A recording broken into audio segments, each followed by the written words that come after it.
Sir आपके नेतृत्व में तो होना ही चाहिए sir.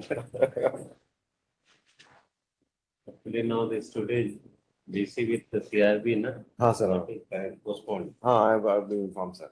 We told him to relax and then Take it back. Yes. we have plenty of time now. Plenty of time now. Yes.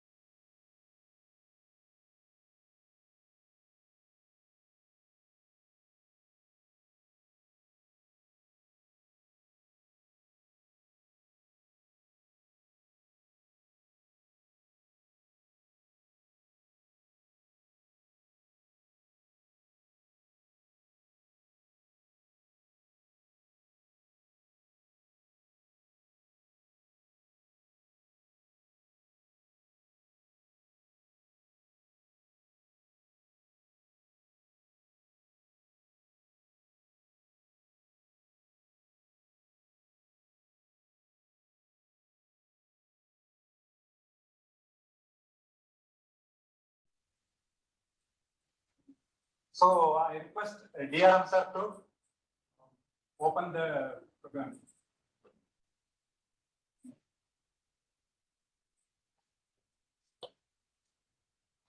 CRC Freight, Southern Railway, all the delegates, all the officers and their representatives who have come here, my ADRM and branch officers. It is indeed a great opportunity for Salem Division to present this awareness program. It was an order from Railway Board that since we are dealing with the steel consignments, let us do it at Salem, this presentation. So accordingly, we have prepared these slides. I think they came on field visit also. So basically, some incidents have taken place where coils have shifted while during the movement that has resulted in derailment. So RDSO has issued some modifications from time to time how to secure the coils, and it is high time to see that this RDSO latest guideline it is followed. So as a DRM, I welcome you all. I hope your stay and every arrangement will be okay. It must have been taken care of. And with this note, I will request Senior DME and PRSC to start this presentation. Thank you. Thank you, sir. May I request ADRM sir to present his please. Respected DRM, officers from the other railways, our branch officers and our staff who are assembled here. Railway is in the transportation and logistics business. So our breadwinner is the transportation of particularly freight. Though the coaching is less and more importance is given for coaching, freight, movement and logistics handling, particularly handling, we are not paying due attention. That's what I feel. In fact, the industry is having a separate packaging industries and separate courses are available, logistic courses are available, and we don't have those type of the expertise what the industry is having and what is industry standards are available. For instance, an item has to be packed, how it is to be packed based on this size, weight, then nature and value. All these things is specified in the packaging industry, but we rarely follow it. But we leave it to the customer, whatever way you do it. But our issue is that we need to look after the safety also. We are more concerned about the safety movement of these consignments. So while moving these consignments, we find some challenges. Sometimes it leads to some disasters and dangers also. This not only happen in rail transport, it also happen in the road transport. We find that, in a big lorry got toppled in a road. The main reason could be that, either two things. One is overloading, another is properly not securing or not distributing the load. So these are the issues we also to have while handling our customers' consignments. So I hope this presentation from our Salem division, on behalf of our Southern Railway, will be useful for everybody. And I hope that you people can also use as the brainstorming session, other people who can have some ideas also they can give, so that Indian Railway as a whole it get benefited. Thank you. Thank you, sir. There are two presentations. First presentation will be done by our CRC Price, sir. This presentation will be a generalized presentation about this will cover the basic methods and wagons, types of loading, everything. Second presentation will be done by CDO SMET. He is well experienced in certifying the steel load consignments. This presentation will be very deep. And I regret that there is no field visit. Actually, in fact, there is no proposed for a field visit, but there is no loading today. So, but we will not regret because the slides are have taken care of that. Whatever possibilities are, everything is covered under the slides. So I request now CRC sir to start the presentation, please. Respected ADRM sir, thanks a lot, sir, for the introduction and your viewpoint. ADRM sir has also expressed his viewpoint.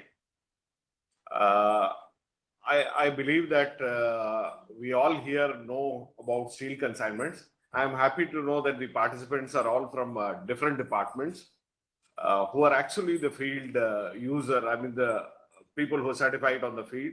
We have some people from the industry also with us. Board basically decided on, like we have a question every time. Why? Why this presentation? This presentation is because we want to ensure safety in all our consignments. Now, steel consignments are slightly different from our normal consignments. We'll get to know. Why this presentation is interesting is only because of that. The reason why we are holding in this presentation is only because of that. This is to create an awareness. Please feel free to ask any doubt. We have an open session. We have an open session which can, I'm sure, address all your doubts. You may not have any doubt at the end of these two presentations, that is for certain. But even if you have a doubt after that, we have an open session. We planned a visit to the field in the second half, but unfortunately, there is no loading today in our siding. So therefore, if there is an opportunity, I'm sure we would have taken you there. The necessary arrangements were made by Salem division. But I'm sorry, you won't require to go there. The photographs and the case studies that I have presented here will definitely solve all your doubts on this. I will start by only saying that the first question of why, I hope I have answered why this presentation. Now, the next question that will immediately come is why we are talking about this particular consignment. This consignment is specific. It has concentrated load at certain points. Now, I hope I'm clear. If anybody has any problem in English or anything, if you want me to speak in Hindi, I can. If you have any doubts in Tamil, I can respond to them. So please come ahead. I know you're all from different railways. Anybody having any problem?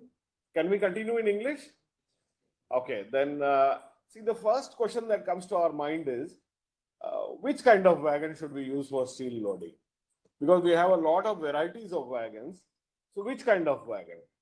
The first one that is on your screen is Boxen, which is normally used for even coal loading and other loadings. The second is the Boast, which is the bogie open steel wagon. Then the bogie rail wagon and the bogie flat steel wagon. Now there's a specific wagon also, bogie flat steel V-groove wagon. These 5 wagons are normally used. for steel loading. There will be the next slide. I have put the commodities that are permitted. Now you'll find something in red there. I hope it is all visible to you. Bauxite is in red there. I'll come to that. Why it's in red? I'll come to that. This is the most interesting part of the presentation that we are making. It is based on the user feedback. It is based on our experience. So our experience in loading is important. Your ideas are important. So please give your feedback. That is very important. Please raise doubts. This presentation, I don't want it to be from only that I keep on talking and it is as if you keep on listening. Please make it interactive so that it is useful to each one of us. Each one of you, I hope here, can ensure that you'll get something out of this presentation and implement into the field. Each one of you is supposed to be a leader who can lead your team to ensure safety in steel consignments. That is the only objective of this. Coming to the next slide, you must have read it through the boast wagon of what kind of commodities permitted, bauxite, what is permitted, BFNS and BFNV. So your immediate doubt will be, we have so many commodities. What are these commodities? So these commodities we have tried to define in the picture format. What is steel pipes, TMT bars, steel slabs, billets, steel coil, steel bar, hot rolled sheet, and granite. Now, these commodities are normally transported by the steel industry. This is their requirement. Wagons are basically designed on basis of the commodity to be transported. Therefore, those 5 wagons are identified. Therefore, we are talking here about the type of commodity. And the next slide we will be talking about is what is the material used for loading this and loading and securing this. This should be your immediate question. Now, there is something called saddle. Saddle is the one which supports the consignment. It can be of 2 forms. One is of metal and other is of wood. In the metal, as you can see in the picture, this is the old pattern. There is a now new modified design also coming up, which the industry is supposed to implement. The timelines have been defined. I hope we are on the job for that also. So please be aware that the metal saddle that we are shown in the picture again stands modified. It stands improved, which the industry is yet to implement. In the next slide, we talk about the aids and isolation. Aids for loading and securing. Basically, one is the isolation hook and other is the angle stopper. Now, isolation hooks, you can see that the steel straps which are used are basically going through this. And whenever we witness in the wagon, there are defined locations at which these are provided.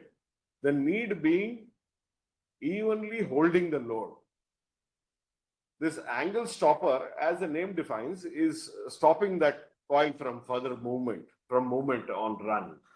You can see the isolation hook and the angle stopper both in the second picture. Now, what are the materials? The next immediate question is, what is the material that we use for loading and securing? We use steel straps. Nylon straps have not yet been introduced, but steel straps also there is a specific size. This has also been defined. As of now, we are using 1.27 mm thick steel straps because the industry is yet to introduce 1.45 mm thick straps. Board has given a deadline. I'll be coming in the future slides also of 4th September 24, by which we should start using this 1.4 mm thick steel straps. So that is one thing to remember. The next I'll be talking about is this coil loading, which can be in different orientations. Different orientations in the sense, eye to engine. This eye means basically this center that you see of the coil. I'm showing the pointer. This is called the eye of the coil. I hope you are all able to see it. This is called the eye of the coil. The second image that you have is also showing the coil to the platform end. That means either side of the wagon. The third picture shows the eye to the sky. Now, why we are talking about this is because the load that is given to the wagon while transportation is different because of different orientations. Different orientations can cause different kind of loading patterns, and therefore the need to know this. This is very important. Based on this, we can further define the load that is transported, and therefore the industry's concerns are into this. So what are the common defects? This will be your immediate question. Okay, what is the common defect? We have talked enough about what can be loaded, how it looks, what it looks like, how it is to be secured, what is to be used for securing, what are the aids available. Well, your immediate question will be, what are the defects? What is your experience? Our experience says, we all know telescoping. In the steel coil, this telescoping, as you can see in the picture, is an event that we hope occurs very infrequently, but it does occur. See, in the same picture, you can see 3 coils are there, out of which probably 2 coils are having a telescopic defect. The second one is about unwinding of this steel coil. The third is about the securing arrangements, breakage of that steel strap. I hope you can all see that on the isolation cork, on the isolation handle, you can see that the strap there is cracked. These are the things that we normally notice online. This is what I was trying to tell you, that these defects are commonly found. And while en route, to avoid these, what we need to do. We talk about safety checks. Now, safety checks here, I have restricted it to only 6 or 7 points. We didn't want to junk up the entire thing. The provision of stoppers to contain movement of coils with jerks. This, as you can see, those angle stoppers that are at the base and touching the steel coil, that these are those angle stoppers that are very important. These ensure that the movement of the coils don't take place. Then there are other stoppers also to restrict sliding movement. Then proper notching of these straps. That is also a very important item. And while these straps are provided at exact predefined locations, we should also ensure that they don't bite. I hope we are all clear with the concept of biting. Biting is when one same kind of object rubs with the other. That is called biting. So if you place a mirror on another mirror, it is more likely to get broken than if you place it on some other surface. This is what we want to say here. The edge protectors, they are not included in any drawings, but they help prevent damage to the coil and the strap both. This is a very important aspect. You can see that the strap passes through the edge protector. I hope it's all clear and visible. These edge protectors are very important so that the same kind of metal does not interact with the other one, and therefore cause biting and problems in breakage or such other failures.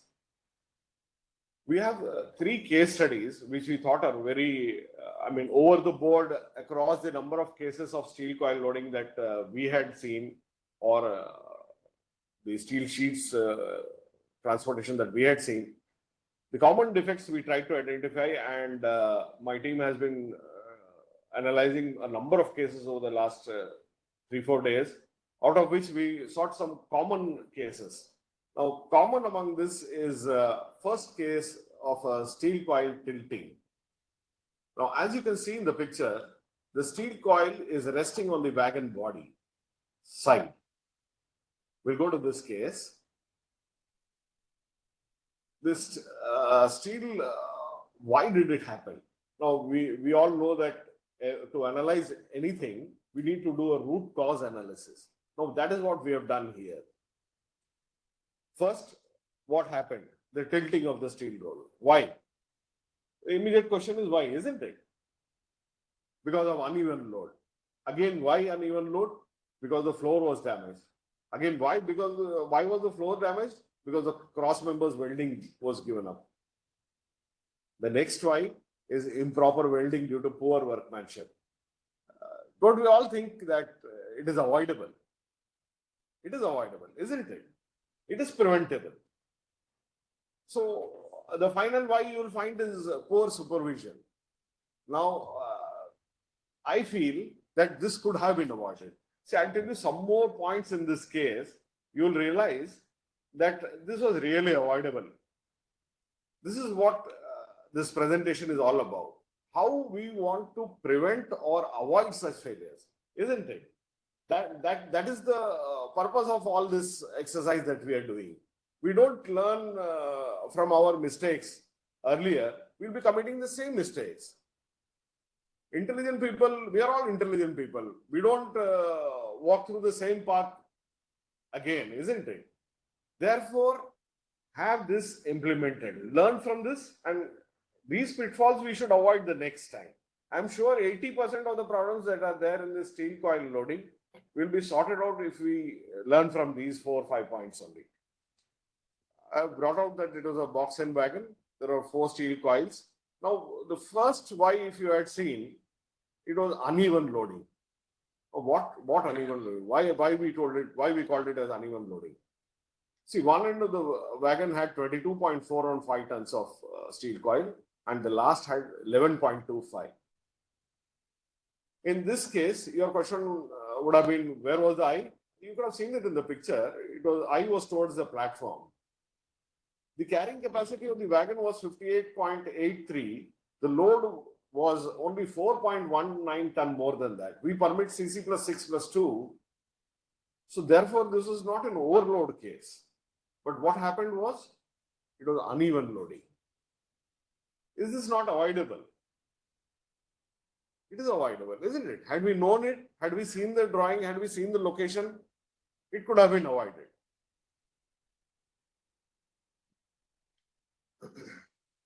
What happened by this?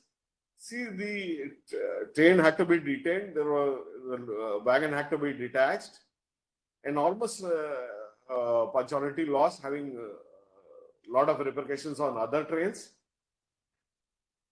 If you see this first picture in this slide, the coil has pierced through the floor of the body, and it is also resting on the left side wall. This outward bulge which was created was seen during the rolling in examination. And how else it could have been observed? It could have been observed by seeing this. This uneven loading thing could have been observed by just seeing this side bearers loading. From outside, it could have been seen by any other person. You don't need to have a TXR to see it. Even I'm sure the loading companies and the loading staff or the commercial staff, they do see wagons day in, day out. So these slight differences, those that you can see are encircled. See, there's a gap there. There is something which is uneven, isn't it? The right side picture, you can see a big gap, 30 mm gap. So that is quite big. You can notice it even while loading. So could this have been prevented? Yes. Does it require a TXR? No. Do you agree with me? We all see wagons day in, day out. isn't it? During loading, we see them day in, day out. I'm not saying that we should not have a TXR.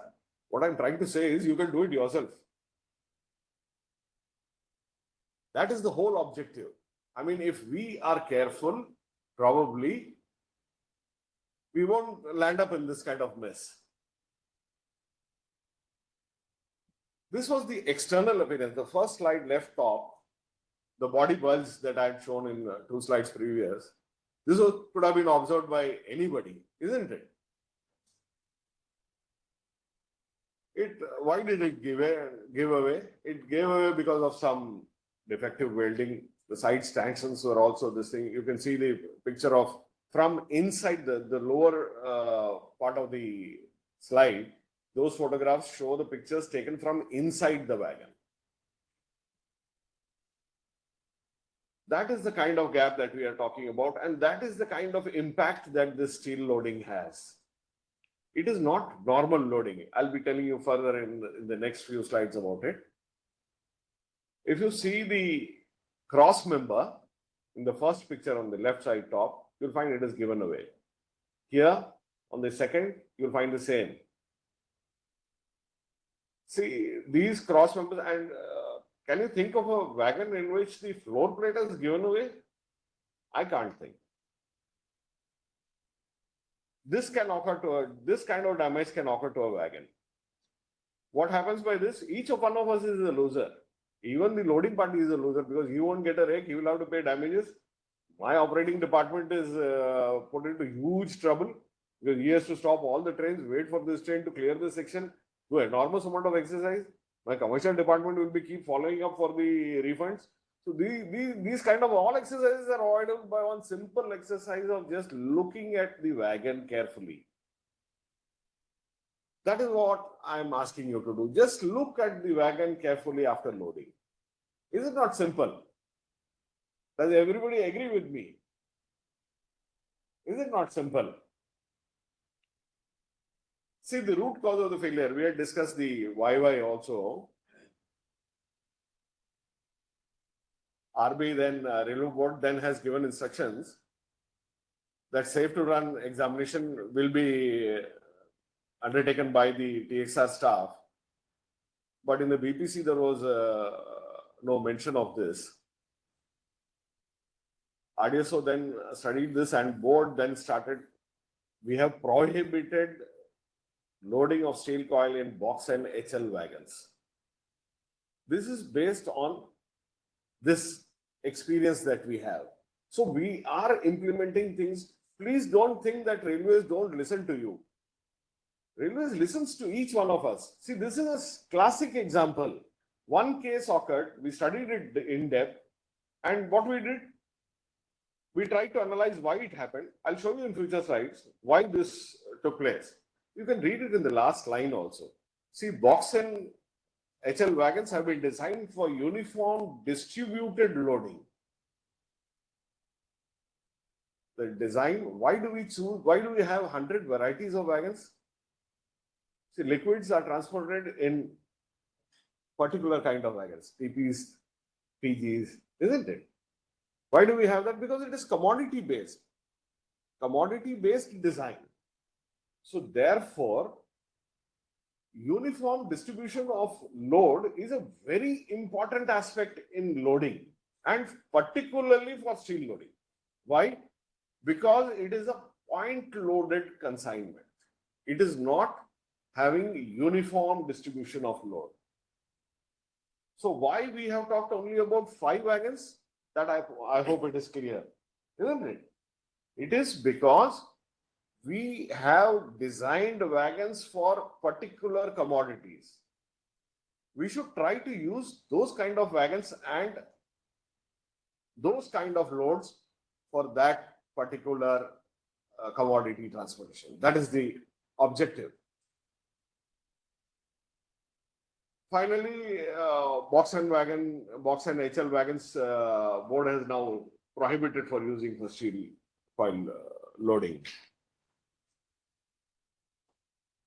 The second case, now we did a YY analysis in this also.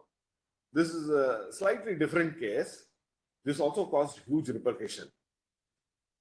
these photographs will not tell you that, but this caused huge repercussion. It broke some signal masts also.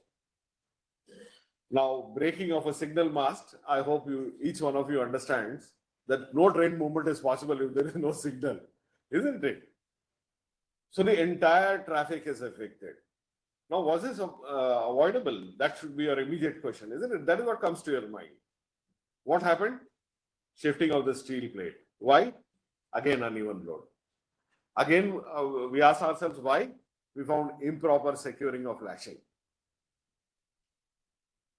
Now, these wagons, as you can see here, has a particular design of a side stanchion. We call this stanchion. These stanchions need to be lifted and placed vertically.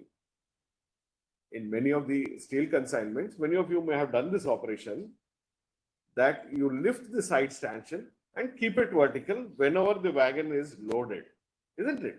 Now, for example, see the first photograph. See the first photograph. You can see 3 stanchions, you can see 4 in fact, 1, 2, 3 and 4. These are all vertical. But this one in between is lying down, isn't it? Now, what can't we see this? I mean, while loading the wagon, can't we all observe this? We can definitely see it, isn't it? This is one of the basic concepts that was missed. Now, locking of this plate, could it have prevented this? The side sanction, had it been raised, could it have prevented this event? Yes, it could have prevented. These are all self-lockable side stanchions. You just need to lift them and place them in the slot. That's all. It involves no technology, no lock, no key, nothing. Just raise it from its horizontal position, bring it to vertical position and allow it to rest. That's all, it's locked. The further analysis also reveals the next Y talks about the lack of knowledge in securing. Now, why we have mentioned the lack of knowledge in securing? As you can see in the first picture also, this stanchion has not been placed properly. Had it been placed properly, just lifted and placed properly, it could have avoided everything else. This entire event we would not have discussed.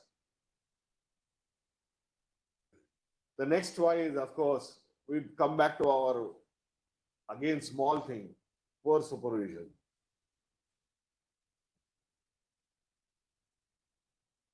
This, according to me, was avoidable. As you see, the side stanchion in the second photograph is in horizontal position. It has not been placed. Therefore, those plates above have displaced from their loading location. Now we have analyzed this further. This wagon was subjected to a GDR check. In fact, GDR means, I hope you all know, it's a guard driver check. The 13th and the 15th wagon in this consignment was reported to have damaged 1 signal post and 5 OHE masts. Okay, yes, I forgot to mention that the OHE mast was also involved in this. So just think about the repercussions. They're too huge. For what? One simple reason, that the side stanchion was not raised, which is visible to everybody who is involved in the loading, is it not? Do we need to be technically sound to avoid this kind of event? No. Do you need to know a lot of drawings and these things? No. Just the basic concept. Although this wagon involves, as I mentioned in the previous slide, there are pointed loading in this wagon. It is not an evenly loaded wagon. Still, these small points, if we ensure, these kind of events will not occur. We talked about the repercussion. 9 hours, just think about it, 9 hours, no train could move on that particular section. Very bad, isn't it? Why? Simple reason. We further talked about in this case, see, it was not offered for TXR examination. Now, there will be cases when it cannot be offered. The reasons are hundreds, the explanations may be all available. Everybody is right, isn't it? But this could have been avoided. Had the even GDR check done it properly of having seen the displacement, it could have been avoided. The site sanction can be seen by anybody, na? I will not talk about the drawing because the drawing is more detailed into it, how the loading should be done, how it should be placed. My colleague Prashant, who will follow with this presentation, will give you in-depth technical analysis of why this presentation, why the need for this awareness. I'm sure you will get to know more from him. The third case that I'm talking about is again steel lashing.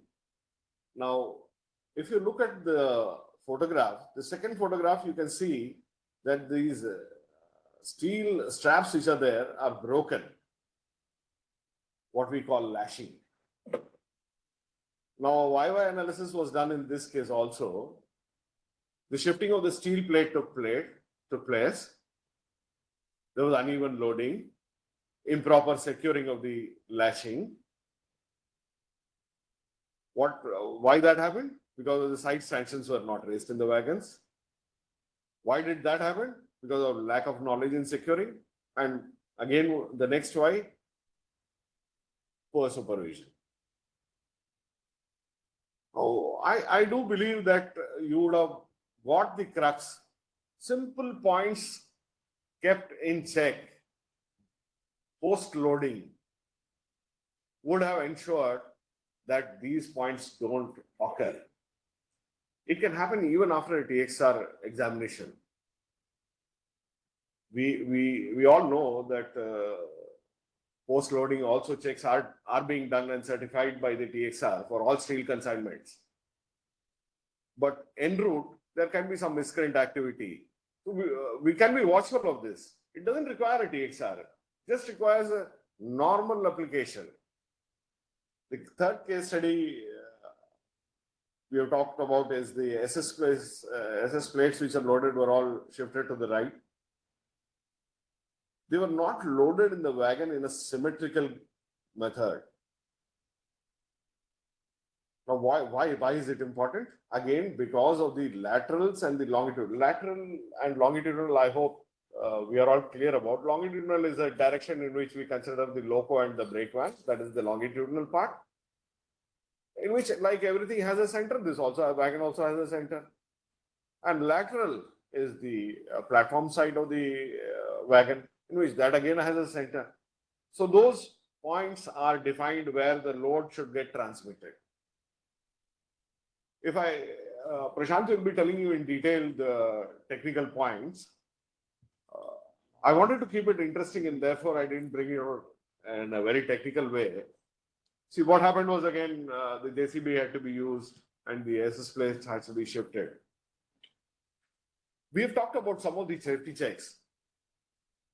While we wanted to add some more, we've brought out and I've highlighted what is to be done before while loading also. Protect the train at both ends, de-energize the OHE if it is there. No damage to wagon floor or body, that's to be checked. Then the payload should not exceed should not be more. No damage to wagon, longitudinal center and symmetrical loading. And one more important point is the crane operator. Normally, we have all these loading done by the crane operators. I'm sure we would be having certified crane operators, people who are competent to handle this while loading. I want you all to check whenever possible that the crane driver has a certificate that is competent to operate the crane. Why? Any jerky movements will result in damage to the body of the wagon. That is detrimental to all of us, isn't it? While you must have seen sometimes, you can see images of when the top of the wagon body, the steel coil has rested. Therefore, the entire load transmitted to the body of the wagon instead of transmitting it to the center of the wagon. Therefore, there are huge dents. But this is all huge loss for us. Huge loss. You can't make use of that wagon for any other commodity, right? So that's a big loss for us. So these jerky movements, placing that steel coil properly or the steel consignment properly on the wagon is also very, very important. Of course, as we all found out in all the whys in all the three cases, in all the three different cases, in all three different kind of consignments, competency of the supervisor was also not existing. We found that if the competent supervisor was there, he would have could have avoided these incidences. Another very important aspect in loading, like loading in all other consignments, is to ensure that the maximum moving dimensions are not infringed. The use of tensionometer. I was talking to some of the sidings in Southern. I found that many people are not aware of how to use the tensionometer. I hope while loading, because we have some people from JSW and the steel industry, that we are ensuring the use of tensionometers. For checking the steel strap tension. I hope we are doing that. And if we are not doing it, please start having it done. And I would like you to, as commercial supervisors also, see that they're doing it. TXRs will obviously do it. I mean, it's their job to have it checked, but there's no harm in a super check. Once in a while they are doing it itself, you can just have a watch. Whether the steel strap tension, they are checking using a meter or not. And what is it? That is it is in the range of 500 to 800 or not. And these are all simple things. Then the crimping of the straps we have talked about. And stanchion rods, again, because of the case study. We normally have only premium pattern of examination in the steel rakes. Like I was saying, it is subject to a safe to run examination by TXR in the unloaded condition. And there are post-loading checks also. The premium pattern examination is extended up to 3924. So I hope you all remember this. All the TXRs, I'm sure you know this. But keep in mind that the extension is up to September 24, 30th September only. Now, what type of consignment, where should it be placed? This will be the normal question. Okay, we have all talked about what happened, how it happened, why it happened, how it could have been avoided, but how to really do it. Other than those safety checks that we have talked about, there is this form which will be very helpful to each TXR, I'm sure, who is in this posted in the sidings of the wherever steel loading takes place. There are different kinds of permutations and combinations. Therefore, these 4 slides, I'm sure you will be, without going into too much details, Prashant will be giving you more technical details of why this is very important.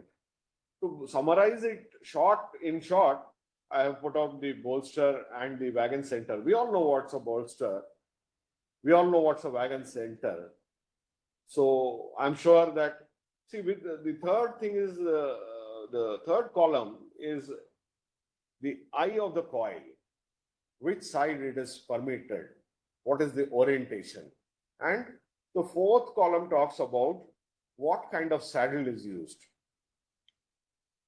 These are the type of wagon. So this should be as your checklist. Immediately you can use this checklist anytime that you go to this thing. You do not carry any manual, you do not carry any drawing. These are there right in front of you. I'm sure that this will help you as a checklist. These are again, we are talking about post and its variants, then BRN, and further, we will talk about the straps that are now being used. See, we have mentioned two kinds of straps. I told you that the steel strap has to be of 1.27 mm as of now and will be 1.45 in future. We are waiting for the industry to implement this. Why do we have this necessity and how is it calculated? Your question will be, how do you say 1.27? Why not 1.05? Why not 1.65? Well, there is a standard which has calculated how much tension is required or how much is the newtons that are required for the breaking strength of the steel strap. So you'll find a lot of difference. I've compared only two. I've only compared two. This is a straps calculation. I'm sure you will understand this calculation. It is simple 1.27 into 1.14. How the strap should be used, what is it? The permission to use 1.27 mm steel strap is only till 4th September. Board has advised this very clearly. I have attached board's letter also. Now, these are the wagons which are used by other railways. We do have other foreign railways I'm talking about. What happens in the other foreign countries? What do they do? How are they different from us?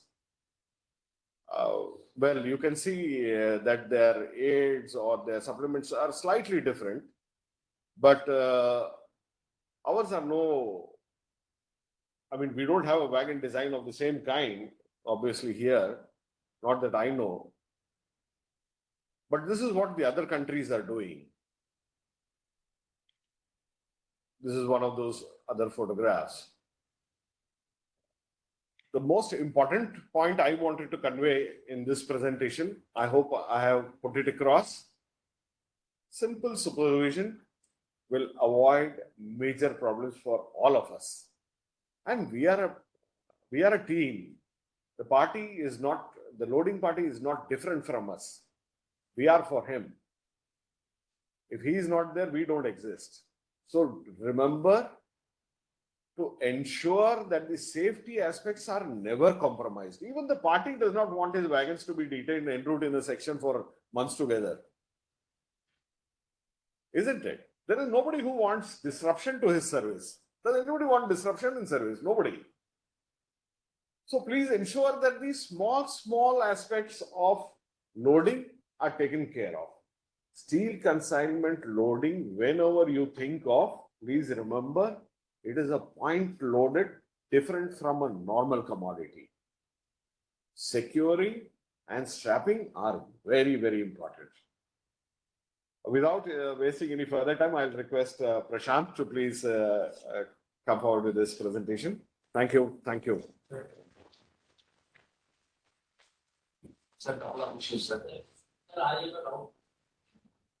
We have an open forum. In order to continue the link and to gel with the other people, I'm sure your doubts will be cleared in this presentation that Prashant is also giving. But even in case you have any, we have an open forum after Prashant's session. So we'll discuss there. We are having dull. They are manufacturing this special type of coils, not the regular TNT bars are going for this automobile components and braking components. What they often complain is if we insist on procuring and how to do it. When it's handled twice, while we are once we are loading full the way crane and we are taking, again unloading you have to do it. And securing also our metal straps. At the receiving end, they are not ready to accept even a small amount of scratch in the coils. That is one of the reasons for our major reduction in load. They're telling even a small scratch if it happens. So they're So see, the entire lot. so see, this is why I kept on saying, you know, I have talked about edge protectors in one of my slides. Do you all remember? See, these edge protectors are very, very important. The lashing arrangement and the securing arrangement. See, nobody wants disruption. Nobody wants his product to be damaged. So what we should ensure? Simple things like this edge protector. If this edge protector is there, my coil won't be damaged, isn't it? So these simple things, if we ensure, I'm sure we can see that the consignment is taken care of very well. Some arrangement in the wagon floor also, because at times our hooks are not properly placed.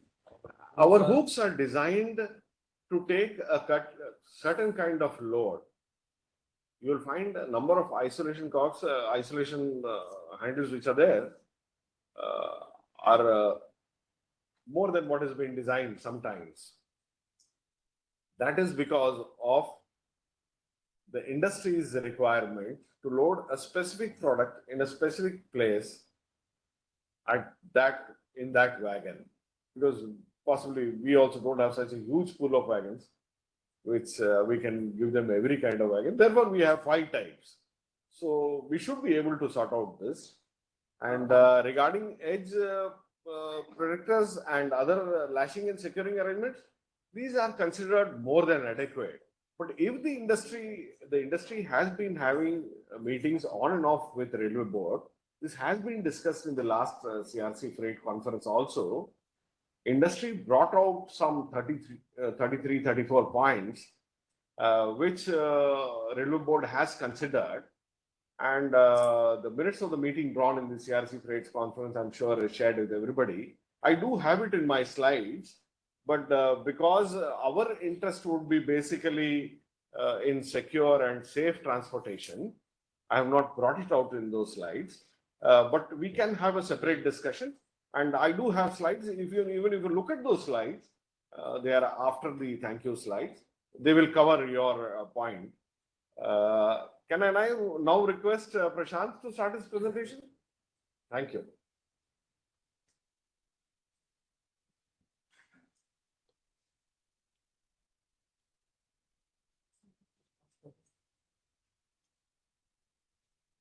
Long press for highlighting. Respected DRM sir, CRSC sir, ADRM sir, all my seniors and colleagues, a very good morning to all of you, and thank you all for sparing your time to come for this presentation and this session. So without taking much time, I will start. I'm working as currently CDO SMVB, looking after coaching activities, but prior to 1.5 months, I was looking after freight only. And the first incident after which all these things started happened in somewhere June 23. So after that, I got involved so much into this. वो कहते हैं जैसे कौन सीखा है सिर्फ बातों से यार किसी को एक हादसा जरूरी है वो मेरे लिए वो हादसा था which happened, and sir has also covered that shifting of coil. So after that it started. So we will start now. The first picture which you can see I have taken is from a incident which happened in Australia in 2018.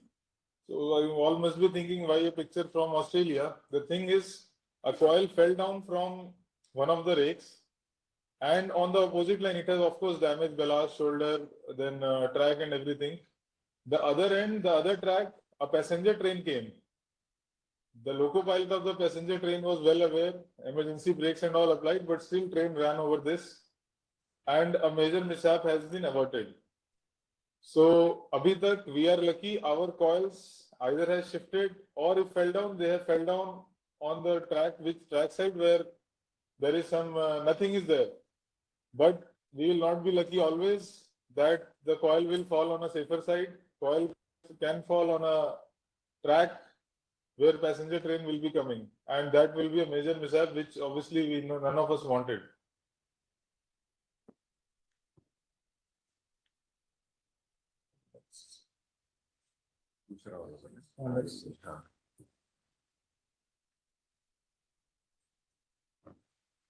Next. Here only. Keyboard. Keyboard को करता है. अच्छा उधर point करना. No problem, sir. This one prevents that and the current covers. You press the here. Okay. Okay. So now I would like to show you that the coil which has fallen here, from where it has fallen. It has fallen from this pocket. Can you see the pocket is it is a very inclined pocket, looking much safer and rigid than our wooden saddles. And from this, the coil has fallen. In the inquiry report of that incident in Australian railways, so they have pointed out that number of straps were less, so they have increased the number of straps, and also rubber pad was missing from one of the sides, as you can see. As you can see, this rubber pad is not on this side. So this is a pocket from which the coil has fallen. So imagine our situation is not good. If you see where we are loading on wooden saddles. And I'm but wooden saddles are also not exactly as per RDSO drawing. So anyway, just to raise awareness that the coil can fall even from this pocket. So now I will come to play. This already has been covered by sir. So you can see what type of steel commodities we carry. These all are aware, but only one thing is in red: steel coils. The major problem creating person or problem creating commodity is steel coils. And in steel coil also there are three configurations which we are all aware. I2 sky, I2 engine and I2 platform, and the problem creators are I2 engine and I2 platform. I2 sky is not creating problem. Is everybody agreeing, no? So what are our focus areas? Focus areas are three. One is placement of steel commodities. That further in the next slide I will brief upon, but important thing is please try to ensure that we are not dropping any of the steel commodities. Dropping matlab, it doesn't mean that we drop from a height of 1 meter. Even dropping from a height of 1 inch or 2 inch will also lead to generation of cracks, especially in box and HL wagons. Now we all have to be little aware of our systems. For example, just for starting, box and HL frame and under frame, how many people are here from technical background? So most of them can understand. So box and HL wagon and box and wagon, the main difference is, as you all aware, box and HL wagon has a higher tear weight by 1.5 to 2 tons. Reason is material has been same, but the material for under frame in box and HL wagon is IRSN 44. And other one is box and wagon is IS 2062. That is not important. Important is the material of box and wagon is ductile. Ductile means it will not crack so easily. It will deform but not crack. Whereas box and HL wagon, the material is brittle. It will crack. It will not deform much. It will crack. So if you are dropping anything in box and HL wagon, then definitely it is going to generation of cracks. Then coming under frame conditions, that is in my next slide I will press upon. And then last one is lashing and securing. Okay. So please, this slide one I have shown in the black color is the under frame of a box and wagon. Under frame, you all understand? That is the load taking part of that wagon. And in this thing I would show which one you are seeing this long bar from this end to this end. This is called center sill. Then these two vertical you can see this one, this long, this one, and here this one. These are called, some people call it as transoms, some call it as bolsters. And then this one, this end long one. This is called sole bar. Now, point is not the name of these structural members. Point is these three items or these three members take most of the load. The remaining part which you are seeing in a wagon, the remaining these are cross members. These are cross members, and connecting the cross members are C channels. So the main load taking members are center cell and sole bar and bogie transoms or bolsters. And the load distribution members also, cross member also takes some load. I'm not saying it is zero, but most of the load is taken by them. Now you can see I have further shown three different kinds of green, red and blue. Now the green color and red and blue, all these three shows the positions of coil. I mean the positions of saddles when coil will be placed eye to sky. See, eye to sky, the leftmost green color one. Eye to sky, may you all agree? Our saddles will be, 4 saddles will be placed symmetrically. Next, eye to platform, our saddles will be placed like this. And eye to engine, our saddles will be placed like this. Correct? So, the way the saddles are placed, the loads are going to be distributed accordingly. Now you see, in eye to engine configuration, sorry, eye to sky configuration, all the saddles are giving load to structural members. You see, this is center sill, this is transom. Then come to this eye to platform. There one of the saddle is on center sill, but the other 2 saddles are not on the center sill. Are you getting my point? They are putting load on C channels, and C channels are not that strong to take load. And if some defects are there, then that is definitely going to fail. In the last one, you see eye to engine. In eye to engine configuration, again all the saddles, the center point of all the saddle is coming on center sill. So in eye to engine and eye to sky configuration, the problem is not of load. The problem is of lashing. And if you see eye to platform configuration, then the major problem is load or structural member as compared to lashing. I will further come to next slide, which further. So this is eye to sky configuration. That is the most stable configuration. We all agree.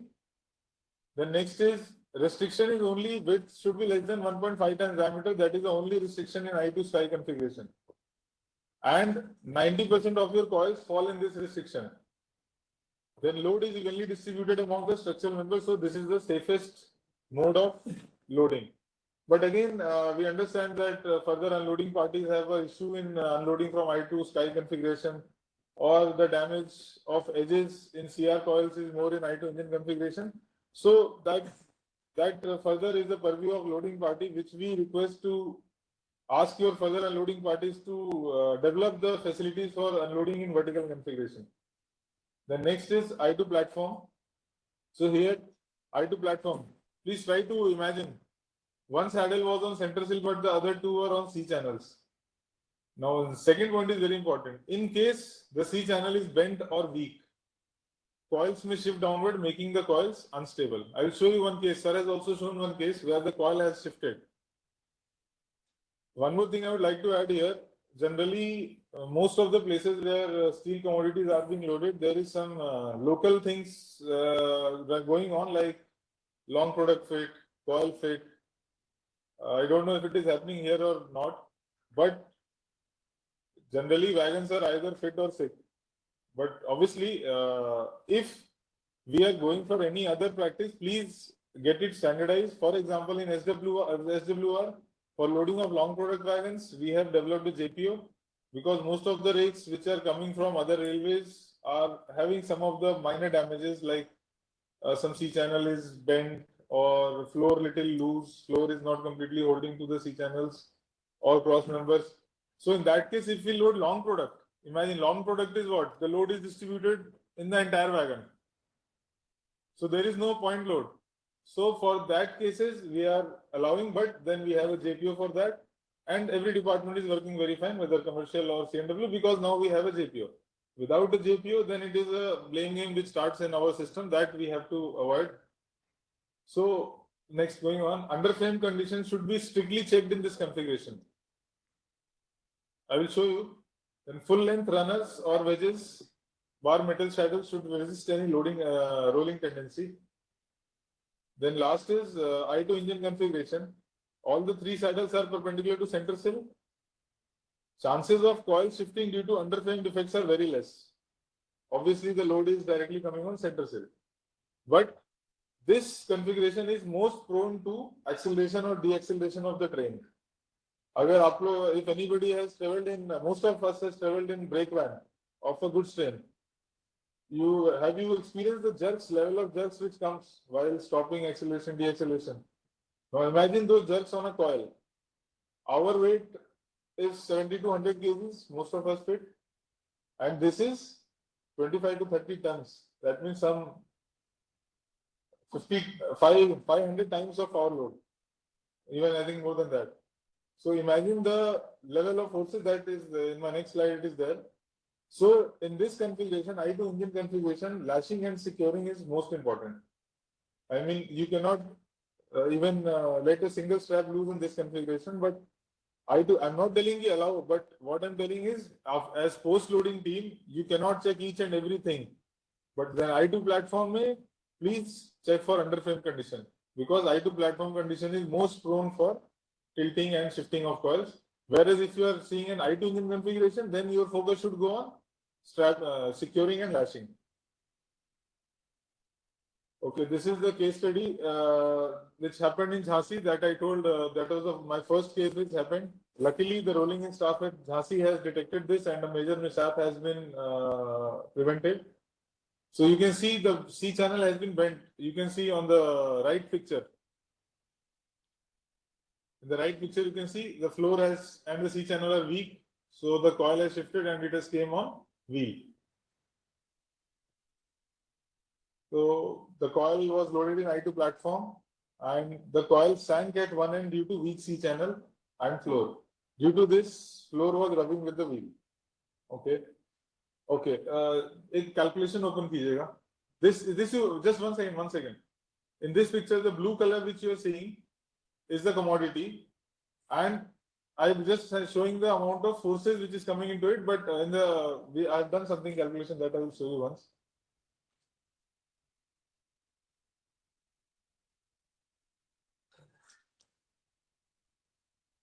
The PDF is there, no calculations.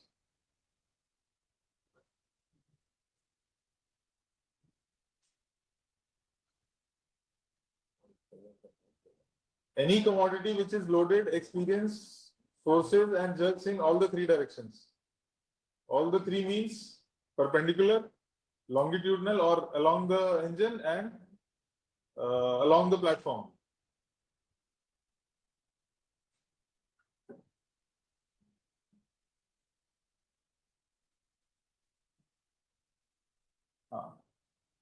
थोड़ा उसको page को जितना zoom कर सकते हैं कीजिएगा please.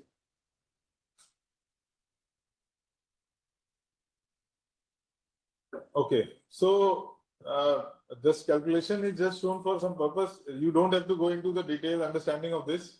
Just we are in railways, we are using two kinds of strap. One is this 31.75 into 1.27 mm, and the other is scroll कीजिएगा नीचे please. नीचे और करते जाइए please. So I just आप एक चीज देख लीजिए. The T shear I have written, that is load a strap can take in shear is, you can see 1.85 tons. That amounts to 18.5 kilonewtons. Okay, don't get too much into this. Solve कीजिएगा आप एक बार. So you can see here, the strap has broken in. You can see this cracking.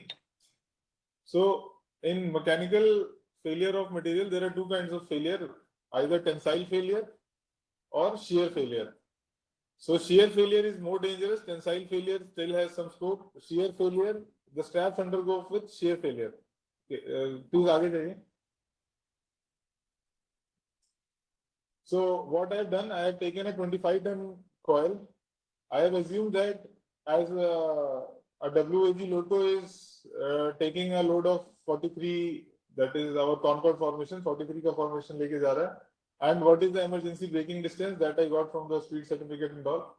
So scroll कीजिएगा नीचे. From there I have calculated acceleration coming as minus 0.258. Okay, आगे जाइए. Then I will show you. So this I have assumed I2 platform configuration.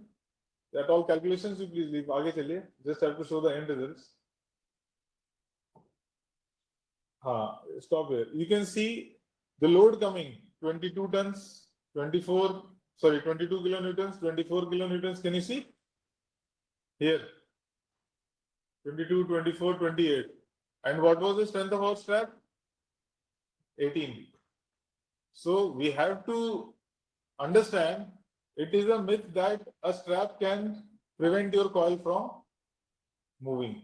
Strap can prevent the jerks, but it cannot prevent your, if you take two straps and take a 25-ton coils, the strap will fail. Strap is only designed to take jerks. After that again, आगे चलिए please. Then I've taken an I2 engine configuration. Again, आगे चलते जाइए, come to end last page. These are actually handwritten calculations. आगे चलते जाइए. So in this also you can see 17.99, 18.75 or 20, whereas ours was 18 or 19 kilonewtons. So again, this calculation I only wanted to show you that the straps are only to take jerks, not to take the entire load of the coil. Now I'll show you what is there to take the load of the coil. And also this was the thing which I did when my first failure happened. But after that I realized this thing is wrong because I have taken only the braking distance, emergency braking distance I have taken to calculate maximum jerk. But I was wrong. I will now come to presentation, please. So now you see, you can see some written like 0.3G, 4G. Can you see? 4G, 0.3G, 0.5G. Now these are the values of jerks. Jerks matlab acceleration samajhiye, that is 0.3G means 0.3 into G you can take 10. G is acceleration due to gravity. So please, I know it is getting little technical, but I want you to please wake up your 10th and 11th class students who was very good in acceleration, deceleration, Newton's laws.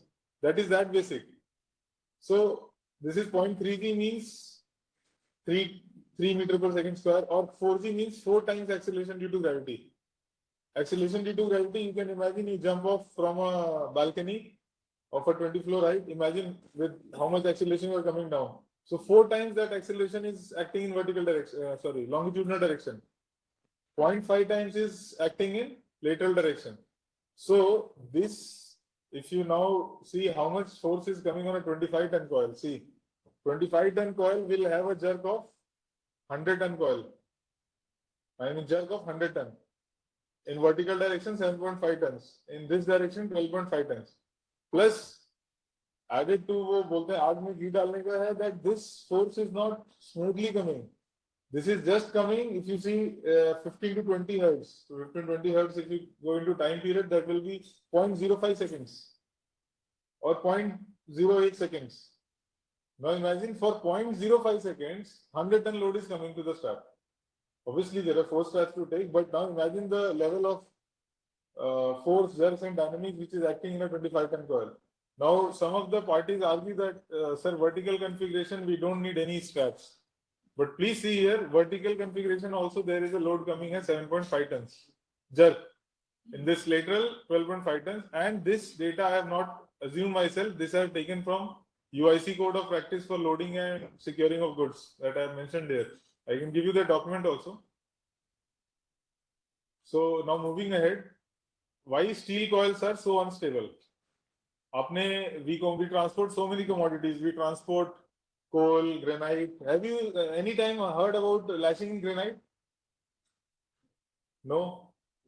Have you heard any time about lashing in this? Obviously, coal, iron ore, it is not possible. But you have not heard. But why only we are doing this in steel coils? Steel coils has majorly these 3 reasons why they are unstable. That it is the most unstable shape as far as transportation is concerned. It is a ball or round thing, always wants to rotate. It never wants to be stable, it wants to rotate.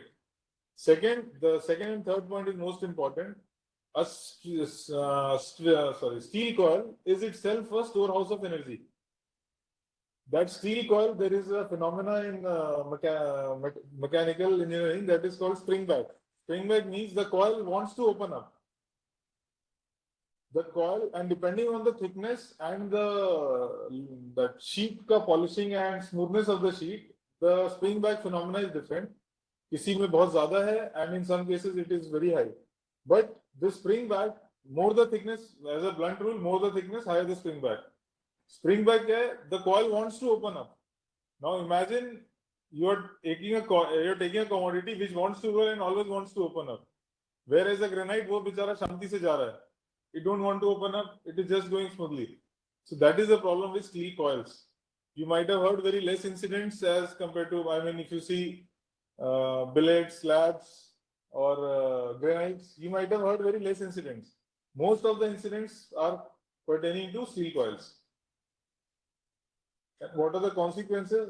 Consequences, sir, has already discussed. I will not take. I will just read out: sliding and rolling, unwinding of coil, then telescoping of coils, and loosening of straps or bands. So this is those are some of the pictures showing the. You can see in the left telescoping. Telescoping, matlab layers are sliding with respect to each other. The layers of the coil. And in steel securing, even if you're one strap out of, for example, most of the cases you are putting 7 straps of 1.27 mm. Even if one strap become loose, all the straps will become loose within 50 km of travel. So these kind of defects also needs to be stopped. Then you can see this is the result of spring back, because of which the radial coil has broken. You can see the difference here. The spacing between the sheets are very high as compared to the ends. Can you see the spacing of the? Please see the spacing between the sheets. The spacing is high here, and here it is not. This is exactly what spring back is. It wants to open up always. Even if you do 3-4 handling on the steel yard itself, some of the straps will break. I think loading parties will agree with this. So steel commodity is such a special case. It is like transporting a time bomb. Always wants to explode, and you have to prevent it from exploding. So these are some of the pictures how straps break. You can see straps, how it has thinning of straps, then waviness has been waviness has come up. You can see here, and here again failed in shear. Then what is the most stable case for loading? Again, I want you to think of your 10th and 11th standard. We all know at every surface there is a normal reaction coming up. Now the problem of steel coil is the weight. Now if we use the weight to our advantage, the problem will be solved to a lot extent. Now you see in this, this is a BFNV wagons drawing. So you can see there are 2 point contact. One is here, one is here. Both are inclined surface. So in an inclined surface, always there will be a normal reaction coming up in perpendicular direction. So in normal, if is such a situation, the forces are keeping the coil at center. Please try to understand. Forces are always keeping the coil in the center. You don't have to, it is very less, the system is very less dependent on straps.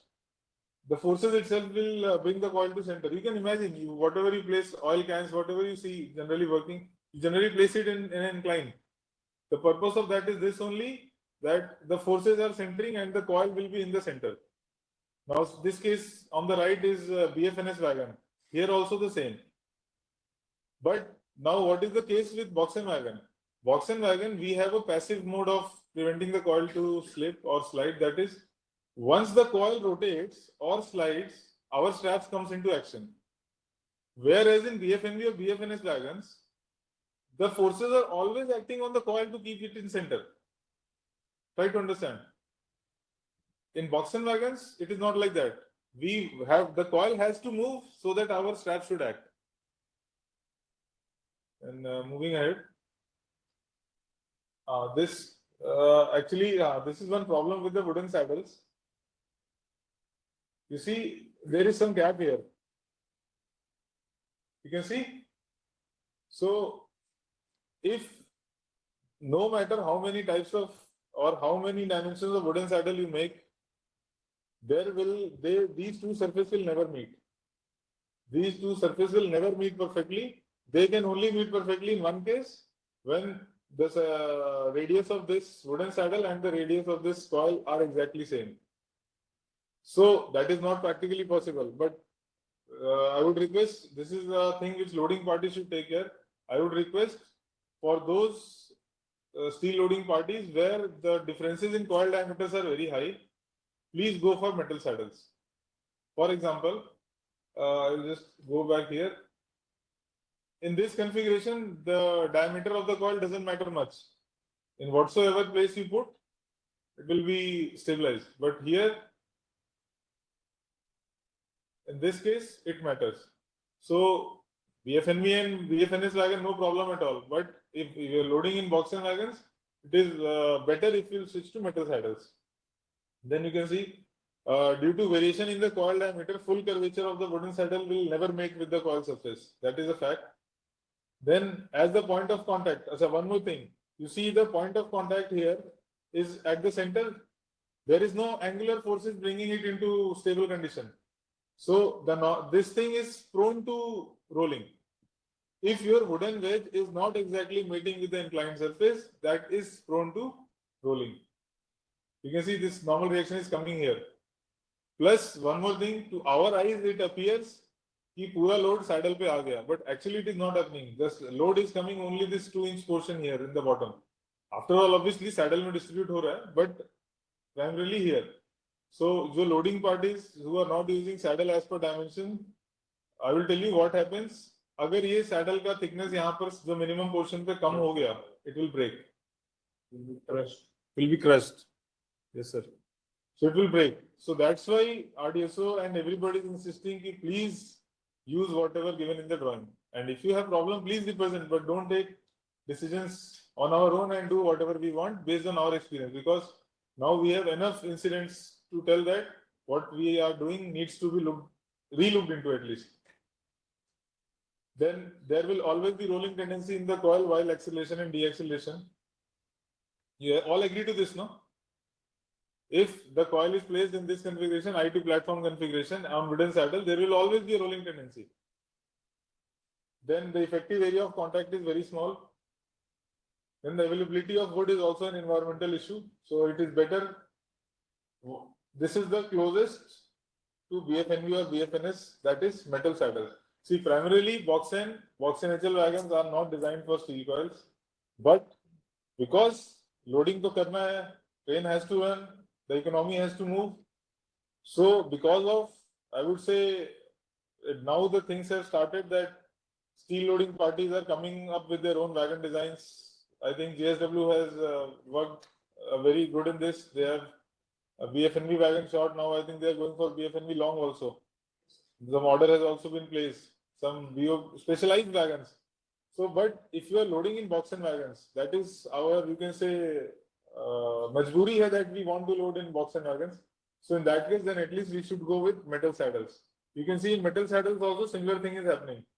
One vertical normal reaction from this side. So this metal saddle will always keep the coil in center. But the problem with metal saddle is because metal saddle will be placed on wagon floor. Now metal to metal coefficient of friction is very less. So then it is our prime concern that we provide stoppers to further stop metal saddle from sliding. Please try to understand. Because once you have lashing securing over, then your metal saddle and coil becomes one unit. But then that whole unit can slide. That we have to stop. So in that case, metal saddle should be provided with stoppers. Small L stoppers, everybody is providing, I've seen. So now, as you can see, the normal reaction is bringing the coil into center. And even if you go by UIC documents, it says some 20 mm or 18 mm, some dimension they have given that the bottom of the coil, I mean, this drawing is actually little wrong. It should not touch. The bottom of the coil and the bottom, this touching portion of saddle should have at least gap of 18 to 20 mm. The purpose of gap itself is to stop any vertical, this normal, you have to, forces should act in a way that the coil is always in the center. Going ahead, you can say we should plan to shift to metal saddles on priority.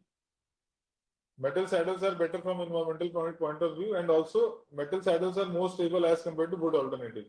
But one more suggestion only that has not been included in any drawings. But if metal saddles can be provided with PU, I mean PU from at this place where the coil is mating with the metal, if some rubber padding or PU layer, something of this is there, so coefficient of friction will increase. So your stability will further increase.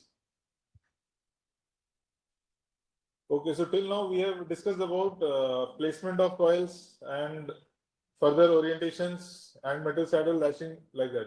Now, what is the weakest part? Weakest part is not the straps. Weakest part is the joints of the straps. A strength of a joint is only 65 to 75% of the strength of the strap. So अगर हम strap use कर रहे हैं जिसका कि let's say load taking capacity 100 tons है, example. So actually it is taking load of only 75 tons because of the joints. I will show you. So there are three kinds of joints in industries: down notch joint, reverse notch joint, and crimp joint. Now you can see in the down notch joint or crimp joint, you can see there is sharing of the strap as well as the seal. You can see there is a mechanical lock. ये cut कर दिया गया है. So now there is a mechanical lock which has happened. Now the seal will break, but it will not slip or slide नहीं होगा. It will break. But that is a better situation for us. Now if we go to crimp joint, you can see in the crimp joint this. There is only some deformations made on the surface, and that is only preventing, I mean, this methodology is only preventing slippage with friction. Whereas in reverse, this reverse notch joint and down notch joint, it is a mechanical lock. Now I will read out exactly. So this is a strict no in our steel industry, crimp joint. Now what we have to do, generally what happens, there is a very thin line. We all do notching with a tool. There is a die tool which we use. If we continuously use it for let's say 3-4 months, the edges of the die which make these notches gets worn out. So you won't, there is a thin, I mean, one time, so suppose today it is happening like this, after 1 month it will be automatically happening like this. And the staff or the labor who are doing this, because most of the loading parties is outsourced this, so their own staff are not doing this. So they will never come and tell you कि sir हमारा notch properly नहीं बन रहा है. So as railway people, we should every month at least we should check once that quality of notch. There should be mechanical lock. I will show you in the next slide. I will directly read this. I will read this. The strength of a crimp joint comes from deformation of the seal, creating frictional forces in the joint, as opposed to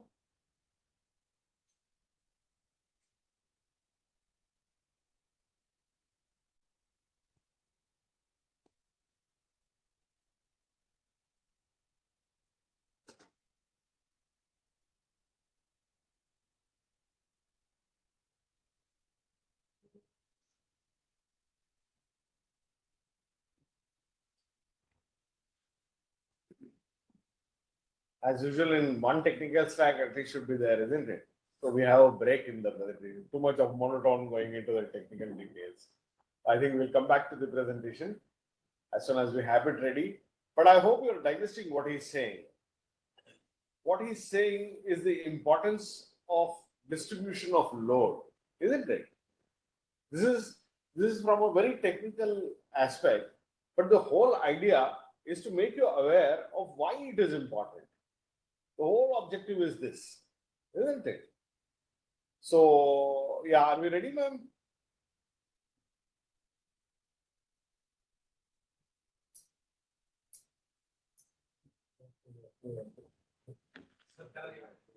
Please.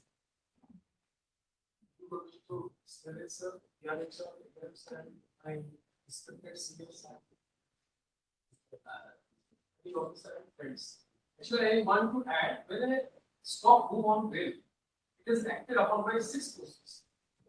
These are lurching, bouncing, shuttling, pitching, nosing, and holding. This is the basic physics.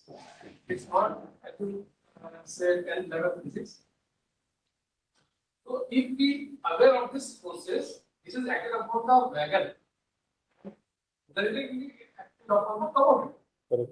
We can avoid the rolling and slipping of the commodity from the wagon. And second, during mechanized loading by GSTBs and like those apparatuses and equipments, open wagons are not managed. And it is very difficult to load the inner tracks vulnerable areas. If those wagons are loaded with steel consignment, then it is very, very much probability is there that if the consignment is shifted, the wagon body will burst out. These are the 2 points that I want to end. That is very true, what you have told. Because cracks are something, in entire mechanical engineering, 2 things which always eats away our entire efforts are, one is cracks, one is corrosion. Because other things you can see from your eyes directly. Cracks and corrosion are something which will come to your eyes when it has become open. So obviously that is. As the stuff shows, one of the wagons got damaged due to the weight of the consignment. I think it is because of the damage got during previous loading and loading. Maybe, but if in safe to run check, that situation might have been checked, might not have been checked, because the situation at the ground is not as simple as it looks in pictures. Okay, that's it. So I will read out this again. The strength of a crimp joint.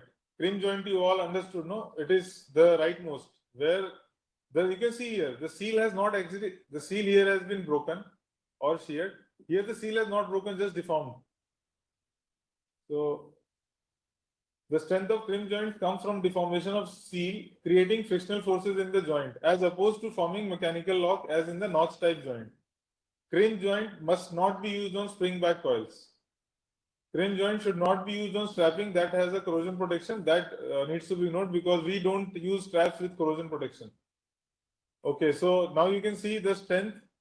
Single notch joint, the strength is 45% of strap breaking strength. And double notch joint, 65 to 75% of strap breaking strength.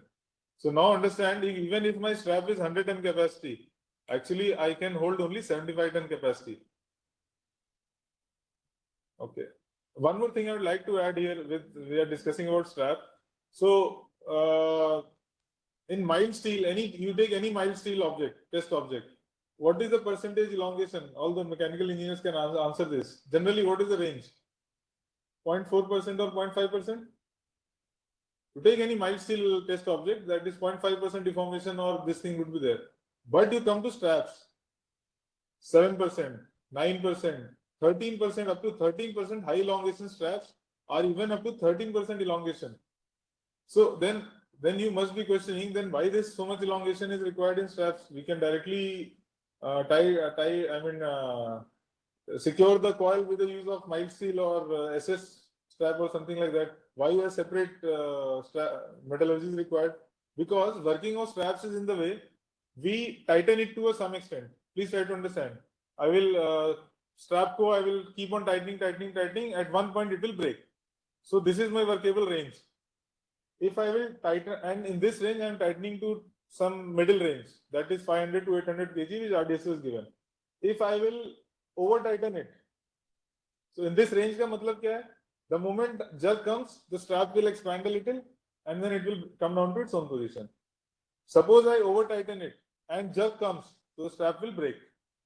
Suppose if we will under tighten it, now I will show you in some few slides that our steel loading, again one more problem with steel loading is the system is never stable. It automatically adjusts after loading itself. If I under tighten it, it will become loose. So again the purpose of strap is lost. That's why strap has a specific metallurgy, and strap further needs that metallurgy, that elongation is required. So I'll move ahead. These are, you can see, again this is failure which happened in coil loaded in my division. You can see these marks I've shown with, tried to show with the arrows. You can see these marks on straps. Here, then here. These are actually, we were not able to make the joints properly. That notch was not there. It was crimped. So crimp may, it will slide. It will slip with the jerk. If it is not a notch joint, so crimp will be the weakest portion and it will try to slip, and that has happened. That has again happened also in our rate. So now what must be done? So straps should not become loose en route. Now you see, in some of the cases I have seen, even now also at some of the loading places, the overlapping portion of the strap is coming on the coil. You can see like this. This should not be done, because if overlapping portion is coming on the coil, we are inviting slackness in the system. We are directly inviting. It should be in the open end. Open end matlab where it is not coming on the coil, it should be open. Then entire lashing system adjusts due to vibration or jerks and root. Please try to understand this. If we put a coil on a place, any place, that coil will automatically micro adjust. Micro adjust where? At the isolation hooks. Isolation hooks, there will be slight sliding, which even slipping, which will not be visible to our eyes. There will be very micro level adjustment which is not visible to our eyes. That I will show you how it is happening in the next slide. Then small adjustment takes place in static condition. Static condition matlab we load the coil, the rake is waiting, the strap will start becoming loose on its own. That I will show you how. Then tension of the strap. This is a very big thing. I mean, some of the people have done this. Tension of the strap can only be measured at the time of tensioning, not en route. I came to know through my batchmate at one of the places that coil is loaded somewhere. They have checked, stopped the rake somewhere 500 kilometers away, and again putting tensometer. Tensometer mechanics is like that. There are 3 arms. The strap is going in between. You can measure it there only. After it is removed, you cannot measure. You can, if you want to measure, then please purchase that strain gauges are coming very big. That you must be aware, strain gauges are there which you can fix on the strap and वो digital reading आपको देगा, but that will be costing 1 lakh for one strap. That is not advisable. So, but using the tensometer what we have, it cannot be measured en route. Then isolation hook should be welded as perpendicular to the strap as possible. It is not in the drawing and it cannot be included in the drawing. As perpendicular as possible, because if the isolation hook is angular to the strap, it will start slipping. Now you see this video, we are tightening a strap, a coil. You just see how much tension is coming on the screen. Maximum, how much it is?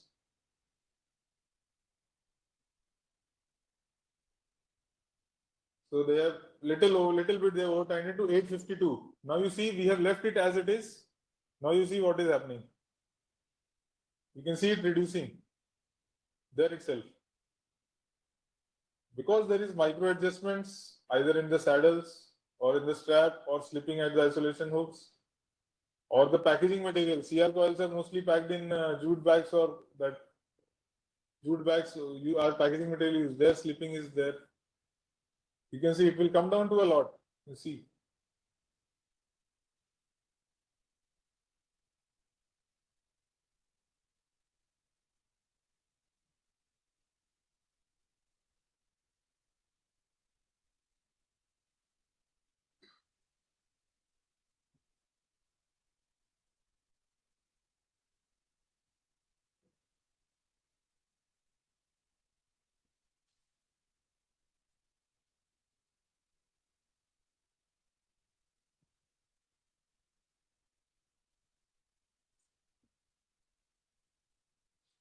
So you see, we have tightened it to 852. You all have seen, no? 852 is the highest, and it has come down to 542 within a period of 30-40 seconds. That is the micro adjustment which I was talking about, that system adjusts itself.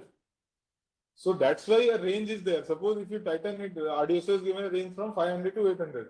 Now if you tighten it to 400 only, it will become loose at the start itself. That's why a range is required, and that range is very important. So we'll move ahead.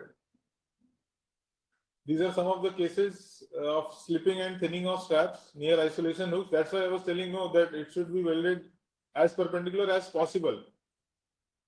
Because you see, this is not perpendicular, so it has slipped. You can see this is also not perpendicular, so from the center it has slipped to extreme end. So, because it is not always possible, because I know on the ground there will be always 20-25 of isolation hooks welded on the floor. So 80-90% your people will be choosing one of the isolation hook already available. But suppose you are welding, then try to weld it as perpendicular as possible. So this is a ideal situation which a coil can come from loading party or loading mill, not loading party, preferably loading mill, because this is ideal. This is not happening anywhere as far as I have seen. This shows use of edge protectors. Edge protectors there are two uses of edge protector. One is to prevent your coil. The other is to prevent your strap. Straps shear. Why? Because it encounters sharp edge somewhere or jerk. So, जो ये edges of the strap coil, these edges are an invitation for initiation of crack in the strap. So that's why use of edge protectors can help you in a huge manner as far as loosening of straps or breakage of straps are concerned. Then you can see edge protectors here, all the edges. Also, edge protectors, they are provided even here, that where the tail meets the coil, the tail of the coil meets the coil, there also they are provided. So actually, it should be provided wherever it is suspected that sharp edge might come. Then one more thing which should be done at loading mill itself is, you can see these bore bands. In European manuals, if you see, they call it bore bands. But in our manuals, it is they call it radial bands or radial bands only, radial straps. These radial strap, please, numbers you decide, either 3, 4, whatever you decide as per the coil weight and thickness, but please provide uniformly. I have seen in my loading cases also that sometimes the straps will come down to one place and there is no 3 straps all accumulated at one place and entire coil is free. It should be uniformly tightened. Whatever you decide, generally 15, 16 ton है तो 3 में भी काम हो जाता है. If you are going for 20, 22 ton and plus 4 is required. If you are going for especially the JSW is come up with a neo coil. That neo coil has a sheet thickness of 10 to 20 mm. 20 mm. So the 20 mm has a huge spring back. It is like it is real time bomb. So there we are insisting them to put 6 bore bands. Plus circumferential straps also should be uniform. I mean uniformly along the width of the coil, not accumulated at one place. Then moving ahead, this is also one important thing. You see there are 2 configurations. In the start of presentation, I told we have to use the weight of the coil as to our advantage. Weight of the coil is now our problem, but we have to use it to our advantage. Now you see in the left picture, the tail of the coil has come out. Correct? Why? Because only strap is preventing that. Strap is preventing the tail of the coil to come out. But suppose if I rotate this coil on the left side little bit and put it like this on the right. Now you see the load of the coil is preventing the tail to become loose. Tail wants to open up. Please understand, tail, inner tail, outer tail, both wants to open it because of spring back. Now if I put my coil like this on the right side, because my normal reaction will come here and this tail is prevented to open up. So it is better. So these are safe practices. Please try to implement it as far as possible. This configuration in one of the Tata Steel manual only, they follow it in Europe. I got this picture. So this they call it 4 o'clock to 5 o'clock configuration. Sorry, 7 to 8 o'clock. You see, this is comes between 7 to 8 o'clock. So they call it 7 or 8 o'clock configuration. Then load distribution and instability. This is very one thing which I want so that you all should understand. See, I have compared we always talk about load distribution in freight stock. We never talk about in passenger stock. Now you see in the left, there is one person carrying this much of load, and in right there is a person carrying this much of load. It has been shown proportional. So this is a LHB coach, this is a box and wagon. Now it is a very common sense that who is more unstable? The one on the right. You can see the tear. This is tear load of LHB coach is I think 39 tons, and payload is only 6.4 tons. Whereas you come to this box and wagon, tear weight is 22.48 tons, payload is 58 tons. So this person is carrying this much load. That's why he is our bread and butter. This person is carrying only this much load. So obviously freight is more prone to instability. Then this is also important because we have heard very less due to uneven distribution of coal, derailment has happened. But see, 1 ton of coal will be this huge, 1 ton of granite will be this, and 1 ton of steel will be this. Now imagine the level of imbalance created by steel. Are you trying to understand? So therefore, steel consignments are a big problem. Going ahead. Then this one, how much off center is allowed, or what shall we do about that? See, in the coil, the one, this is a top view, a coil I have placed, this square you can imagine as a coil. These are the side walls of the wagon. So this is 100 mm, this is 100 mm. This is ideal situation. But we don't have an ideal world, or we cannot do ideal things. So there will be some off center. How much shall we? 5 mm, 2 mm, 1 mm?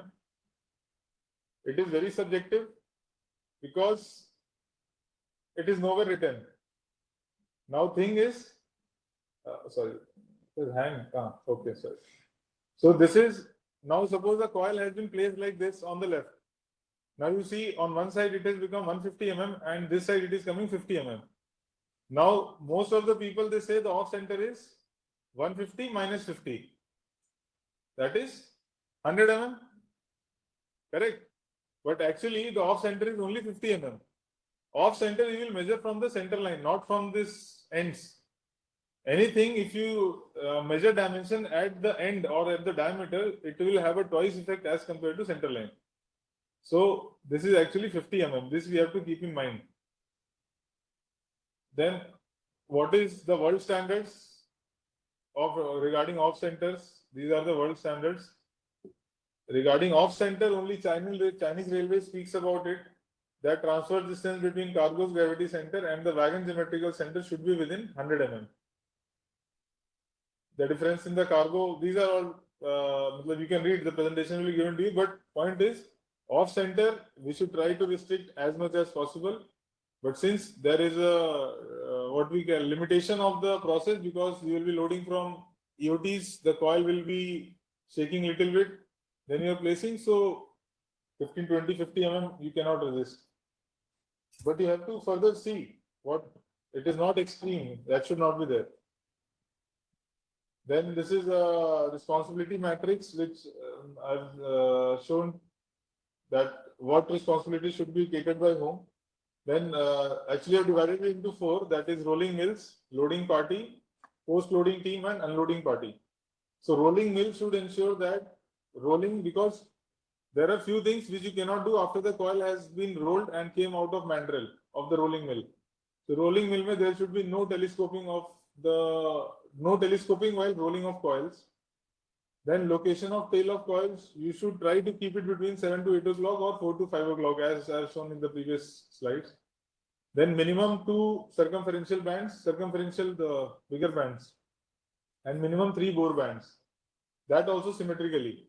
Then it comes to loading party, lashing and securing to be as per drawing. Strap must not be over tightened. See, under tightened still can be managed. Over tightening means you are directly inviting breakage of strap. Over tightening should be viewed very seriously. Strap must not intersect into each other, as Sarah has also told, they should not bite into each other. We should load the coil as symmetrically as possible. Then post-loading team. Condition of C channel, especially in I2 platform configuration. Ensure loading and lashing as per drawing. Then last is unloading party, that wagon strap should be cut very carefully while taking out the coil. And while taking out the coil, it must be ensured that wagon components are not damaged. Especially I have seen the side walls, or if you say BRN wagons or BFNV, BFNS wagons, so what they do, those side arms hai. While taking out the coil is moving in air, side arm ko hit ke, it is damaged. So because BRN the side stanchions are very important part of safety. So it is my request, please advise your unloading parties that they should unload it very carefully. Sorry. And key checks, I think this has already been covered by sir. So I will not take much of the time with this. Points here, this has already been covered. Points in immediate attention, clarification regarding actually this presentation I made in the last CRSC trade conference. So that time this 1.45 mm thing was not decided. So that's why it is still there, but now the clarification has come. Then one more thing, PU saddle issue has been raised again and again that we can load in PU saddles or not. So as far as I know, the consideration of PU saddle is still with RDSO. There is one issue with PU saddle that PU saddles, the surface of the PU saddle is subjected to creep and cracks. And once the surface cracks, the sliding is and the movement of coil is very difficult to restrict. So RDSO has asked to some of the parties who develop PU saddles to provide them with some specification and long time parameters that deformation with temperature, deformation with age. So something like that is happening. Once it is being done, so I think RDSO will take a call on that. But till as of now, please do not try to load on PU saddles. Then way forward, we should advise loading parties to develop loading, unloading and handling facilities for vertical loading, that is eye to sky configuration, and shift to metal saddles as compared to wooden saddles. That's it from my side. Thank you. Because I have not included drawing. Drawing we all know, we all follow, and that will become more boring. So I just wanted to tell that how serious this is. The steel coil is not as simple as any other commodity. Please consider it as a time bomb. Then only we will do some improvement. Thank you. Any questions, please? Thank you, sir. Thank you, sir. Here usually usually pattern of securing, because there is no proper securing in the, because one firm they are doing in somewhere in the North India and someone is unloading, there is unloading here. Correct. They doesn't know what is the pattern actually, because without the floor damage and the channel and the problem is because of the unloading point. They are not cutting the securing. Correct. So, because they are loading the 4 points. Suppose from North India, they are doing the 6 areas. They just cut the 4 pattern and just split it. And the floor will come out.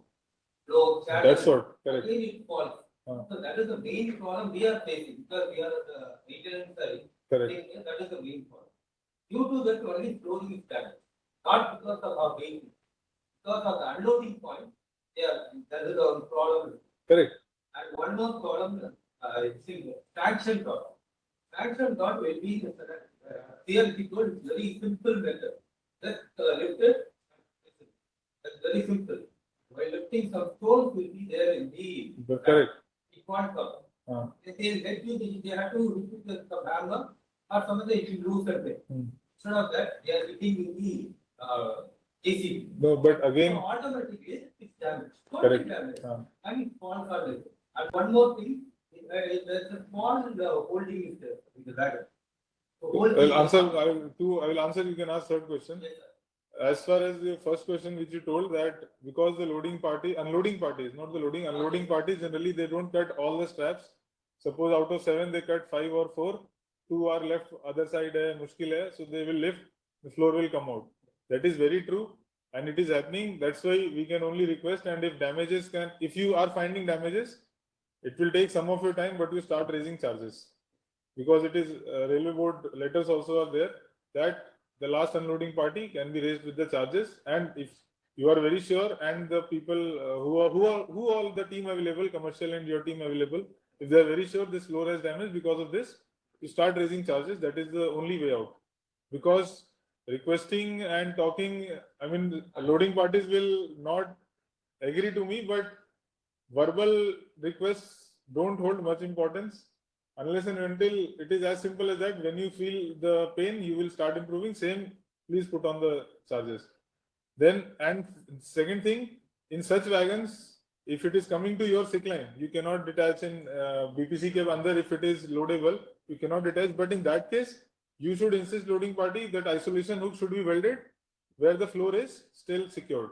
That means where the floor is secured, the floor is welded to the underframe at cross members and at C channels. Tell them to put the isolation hook at either cross members or C channels.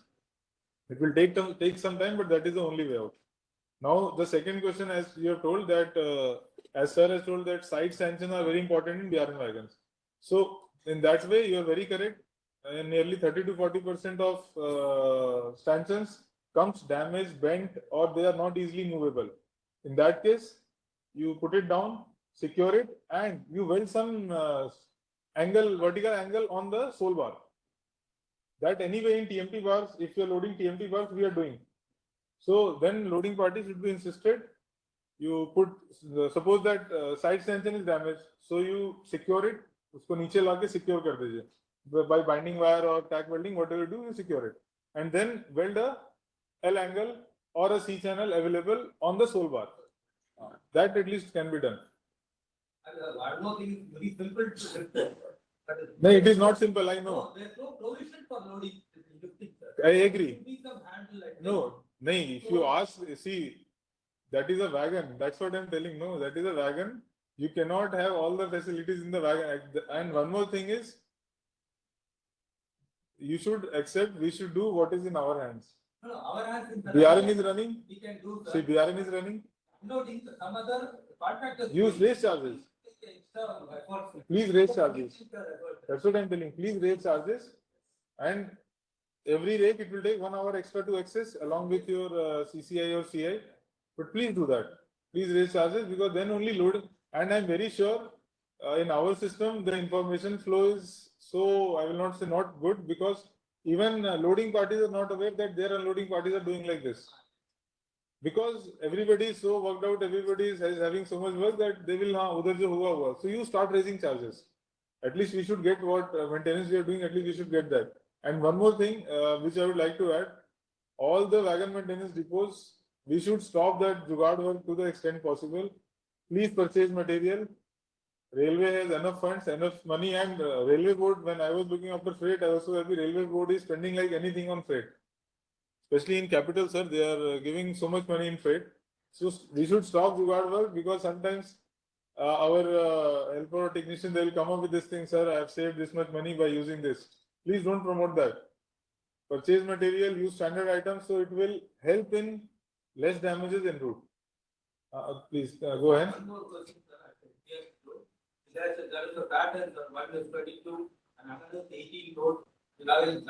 Correct. But they should, as a firm, contractor or unloading, they should have a pattern, paper like this. These are the loads we are going to. Oh, it is there. Then now it is the after 22 years coming, level is 7.34. I will tell what happens in there. So accordingly, you can revise your system here. In JSW, what we started, they with their online system in SAP or somewhere they come up with a loading plan. So loading plan, what is there? One wagon number is there. Load of the coils are there. Commodity are there. So suppose wagon number so and so, then load 29 ton, 15 tons. In that other end, 2 tons ka allowed hai, so let's say 31 tons. So this they will give. Then while post loading, one of our commercial staff and one of our C&W staff, they will do post loading together. In JSW, we have a system of post loading together along with one JSW representative. So now what they do, commercial has a responsibility that they will ensure loads are within the tear weight and loads are not unevenly. Uneven matlab aisa nahi ki center mein 31 aa gaya. Ends mein higher load, center, whatever as per drawing loading is there or not. Our people will ensure, C&W people will ensure lashing securing has been done or not. Kuch loose to nahi hai. Is there any scope of underframe damage or something like that? They will check what sir has shown one picture of side bearer gap. So our people will check that gap. And JSW and both commercial and C&W people will whatever advice, JSW will note and one of or two of their staff will be coming at the back. Whatever remarks are there, after suppose 5 remarks came that so and so strap loose or either saddle, one more saddle to be provided. So they will give some 3-4 remarks in that loading plan itself. JSW will then attend those defects. After that only rake will be released. So that's how we are ensuring there. So I don't have right now in my phone, but you please share me your number. I will share that loading plan. So we can insist other loading, if they can make, everybody can make that loading plan. By that we can ensure. How many checking action before 6, sir? No, 7. What angle will you come from? Angle depends on the coil diameter, coil length, coil size. See the drawings. The angle is different. See the You drawing. not to hit the other coil. No, that much space is there. You have to move here and there. That has to be done. Come together. That has to be You done. are doing all unloading activities only, no? You are not doing any loading, no? By So- seeing all the vehicle clean, So during unloading, what you need to ensure is how are these loaded and how they are coming to you. That is one of the most important thing. And removal of straps. See, there have been cases. One of the important parameters that I have not mentioned till now is about removal of straps. After unloading, there have been cases when the straps have continued to remain on the wagon. The consignment has been offloaded, but the straps are there. What happens? En route, you stop the train and then remove that strap. That is absolutely not agreeable. For me, a minute's detention to the train en route is not allowed. So please ensure after unloading, all the straps are removed. There have been cases which en route we have found some theft of straps being reported. Now, why should en route there be a theft of strap if we have already unloaded the consignment and then removed the strap? There have been cases, I don't want to mention the division, I don't want to mention the section. But there have been instances in the past. My operating cylinder will agree that we have had to stop trains to remove the strap. Why should it happen? So please ensure that the straps are removed after unloading of the consignment, because there is no purpose of those straps now, isn't it? Thank you. That is one of the most important points that I wanted to say. As commercial people or as railwaymen, our general and subsidiary rules say that as railwaymen, whenever there is anything unsafe, we should be able to point out whatever is unsafe. So by doing that, we are doing justice, not that we are going beyond our prescribed duty. It is in our duty list to do it. So please go ahead and. we are making a lot of problems for canting. That is the main problem. Without removing the straps, they are rejecting. Adapter canting in WM trolleys or Casnel? No, WM trolleys or NLB? The NLP, because a lot of pictures without lifting, they lifting the wagon, sir, and placing. No, but they are not there. ESP happens, sir. Correct. See, there are stoppers provided for shifting of EM pads. That stoppers and the Casnel trolley. So that then again still canting is happening. Problem will be we go to stopper. It is more with BLC. BLC is because of your not ensuring the twist lock operation. BLC is because you are not ensuring, you are not maintaining ATL. Start maintaining ATLs. See, you are simply replacing the ATL. No, you are not maintaining the Nagpur division in Central Railway. They do. Very simple. I mean, I know, but that. Change the lock. The lock is cutting the lock. Just to open the torsion spring itself, it is just replace the. So thing will be there. True. So that you please get it ensured that all the incoming rakes, the ATL is checked before the loading takes place. Once the loading takes place, then it is very difficult to check. Of course, you will know whether the ATL is functional or not. But after that, to change the ATL is a problem. That is, we are not talking, we are deviating from steel consignments. Our basic topic here is discussion on steel consignments. Of course, this is a very important point that you raised about container loading on containers. But we are deviating from the topic.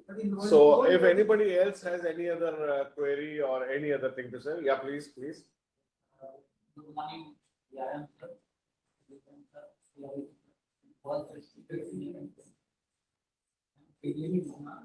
have three questions. First one is whether the HRCR for loading is allowed in container. Is compendium, latest compendium, it is not available. Not allowed. And it is also shown in the first presentation, there was an image in which the coils were loaded in container way. And if the coils. No, it was not container, it was box and one. No, sir, in the loading pattern of high to sky. It was Ah, yes. So whether it is allowed and how the post-picking examination of machine breaking will be ensured in container breaking. See, I have already brought out in my presentation the kind of wagons that are allowed for steel loading. That does not include a BLC or a container, isn't it? Yes. So therefore, it is implied that it is not allowed. No, then we should stop. Because container wagon loading, containers में loading is not allowed. There was an image itself and No, that image was for defects that are normally seen. They are not things that are allowed. What we talked about in the first slide was the wagons allowed for steel loading, and that did not have a container. So don't get confused. What is the second question? And my second question is, sir, just a suggestion, as the HRCR coil is being loaded in most wagons, it is getting difficult to certify the wash wagon after loading, as it is the staff has to enter in the wagon and certify it. And the other thing is during as the our en route rolling examinations are very important for the safe running of wells in Boston wagons, it is not being ensured. If some latching takings are getting loose or coils are started shifting, it cannot be detected in Boston wagons during on run. Correct. And it is covered.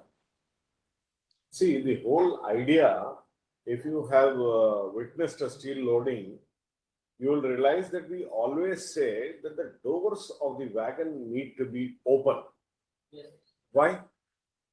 The commodity does not have anything to do with the door. The commodity does not have anything to do with that small door. That door is to be open to ensure that the load is placed correctly and that you can witness that and you can ensure that, isn't it? It is nothing to do with that consignment. It is to do with your checking. So therefore, ensure that the doors are open.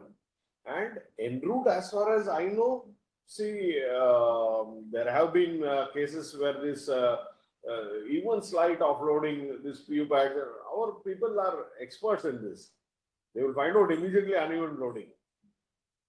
So wherever it is not possible, it is not possible. We can't, transport the consignment for its viewability in another wagon just because it is loaded in burst. You can open the doors of the wagon and then have it checked and check the PU side bearers also. That will also give you a sufficient indication. I can't see any reason to have a FOB kind of thing for your examination. It is not practical. Let us be practical. Okay. Or if you want to do it so strictly, please request the steel companies to provide you drones and do it by drone. Think ahead, use your ART's drones at deciding. If you are having great doubts, please use drones. They are not very costly. License can be taken by the people who are loading. We are here to solve problems, but not to raise problems which we can solve easily. Isn't it? Think innovatively. Think like that. Isn't it? But sir, you are talking about post-loading examination at the loading party or en route examination? En route. He was talking about en route.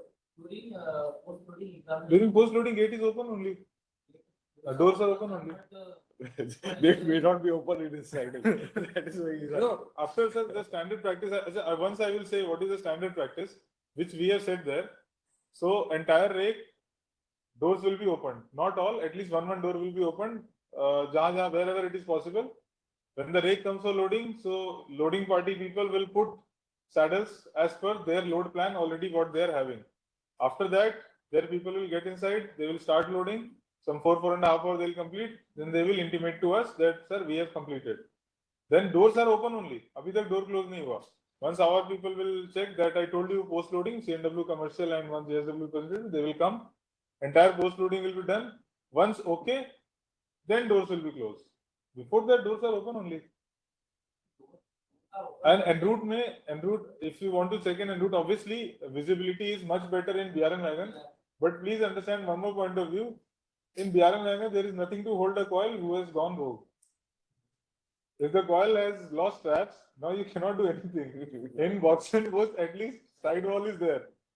So I'm not telling कि coil को वैसे भेजना है, but what my point is, there are ways. For example, en route you can see spring का bolster position, spring position, side bearer का और side bearer top plate का gap.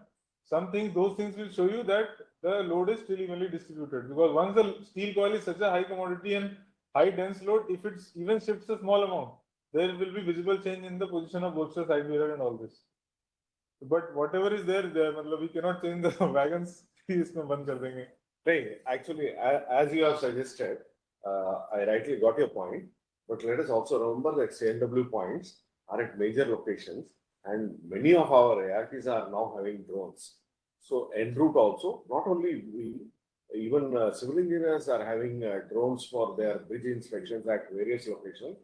Make a list of those places. If you are facing such a problem, ensure that you are in touch with the control, both engineering and CNW, and you should be able to sort out this problem. It's not a very big problem.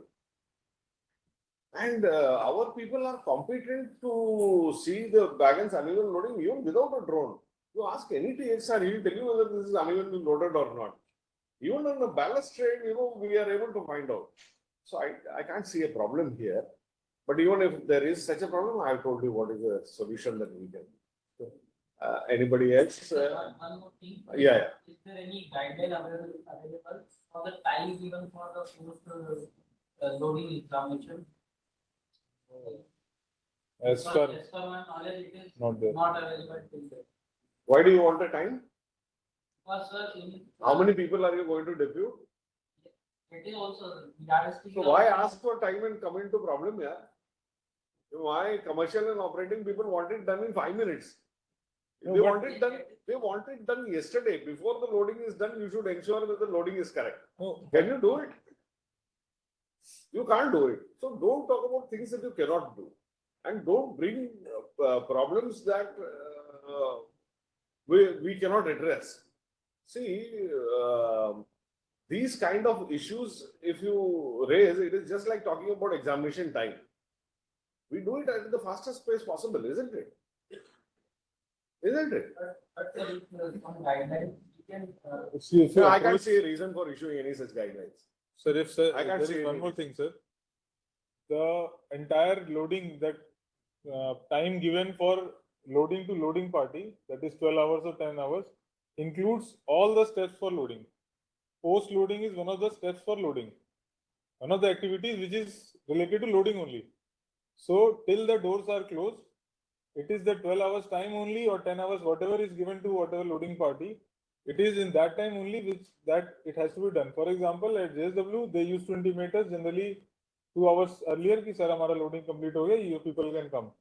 So there is no extra time, but it has to be done within 12 hours only. It is the loading activity only, no. Post loading is not an activity which is not connected to loading. Till my doors are closed, it is loading activity only. So it is included in this 12 hours as far as I understand the system. It means that only. Because then there will be commercial release also, people will ask time. Placement also will ask time. There also entire 12 hours covers all. It will be a Pandora box which you are opening. So, it is Don't 12 hours open for all, Pandora sir. boxes. As far as I understand, 12 hours for entire all the activities.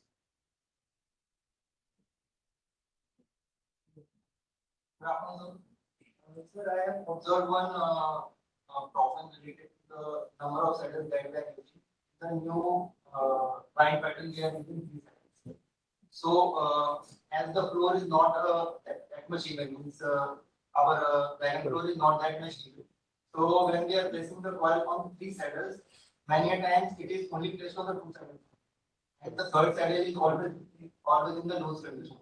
So, in this condition, the problem is that when the third saddle is, we are saying that Got it. 2 पे है वो थोड़ा imbalance होगा. हाँ, थोड़ा imbalance होगा. it starts shifting towards my end. In that, shall I answer? Yeah. In such situations, either go for additional saddle or go for wooden packing. It only says minimum. Minimum 3 here. It does not restrict the number to 3. It says minimum 3. If you are having any doubt, please go to a safer side. Safer, what will be safer? Either where my contact can come, they provide one more saddle. That depends on case to case basis. Minimum is 3, but if you are not able to adjust the coil in 3 due to floor condition or any other condition, please go to a safer side and it applies to all. Suppose you are not able to provide, that calculation is there, no, 1.27 and 1.45 one calculation is there. So there they have written ki 1.14 से multiply करने के बाद you have to come at a symmetric position. It is not that strap इधर लगा दो उधर छोड़ दो. Point is, if you are in doubt, go to a safer side. What safer side says that appears to your mind that you have to go. One more question related to when we are having 3 coils in post wagon. So as per RDSO diagram, when they are using steel saddle, then the center coil should be maximum to 16 ton for steel saddle, but for wooden saddle it is 22 ton. Yeah. So the party is asking that if we are using for the side, for the end coil, we are using steel. That configuration also you see. No, the configuration is same, sir. I2 engine. Yes, sir. The end one is the eye is towards the engine, and for the center one, the eye is towards the platform, or you can say towards the bottom. The configuration is same, but in one condition, when we are using, when we have to load 22 ton, we have to use the wooden side. In all, as per the drawing, and then we have to load 16 ton, then we have to keep the steel saddle for all. The party is asking that if we can use the wooden saddle only for the center part. And the steel. I have to check. If 16, all 3 are 16, No, then 16 3 are 48. The ends are of 22 ton. Weight is. See, in Volkswagen, it is payload minus center coil divided by 2, right? So there is 1622 is only defined for center coil, and के लिए they have not defined. Plus center में, if you are loading in I2 platform configuration, then it is 16 tons. If you are loading in I2 engine or I2 sky configuration, then it is 22 tons. Correct, no? Am I correct? No. Actually, for the wooden saddle, it is. And I have to check it up, this thing. You are talking about Volkswagen? Anybody has any other question? I would request Salem to. Yeah, please, சொல்லுங்க. Sir, I'm CS from Consignement, sir. So, the cards which are loaded, when we are receiving, sir, highly on the sky, towards the sky. Unloading is becoming difficult, sir. Because while unloading, it is hitting the floor and the wagon sides also. So, regarding that the crane operation and the crane work, as you said, that the crane operator work is certified. Is there any guidelines, sir? Because We can use those same guidelines that we use in for ARTs, for 140 ton cranes. We normally certify our crane drivers are all certified. So basically, what you can check from commercial angle is whether he has a certificate of operating the crane. what about the cranes which are used, sir? Cranes which he uses. Yes, sir. See, cranes which he uses is up to the party of what they want to use. Obviously, he can't load a 22 ton coil with a 5 ton crane. He can't do that. So he will employ the best possible crane only. So we need not go into the depth of the kind of crane and whether he should use steam crane or hydraulic crane or electric crane or some other combination of crane. Those we did not go into. What I wanted to convey by saying that you should check the competency of the crane driver is, just as you said, little movements, and Prashant sir also was mentioning that even small movements can cause big damages. Yes, sir. That's what I'm saying. Therefore, the competency of the crane driver is very important. Therefore, I stressed on it. So you can just see that he has a competency certificate. Every person for every work that he does needs to have a competency, isn't it? Yes, sir. Yes, sir. That is the thing that I want you to check. If you have any doubt, Sir. in whichever railway you are, wherever division you are, please speak to your TXR.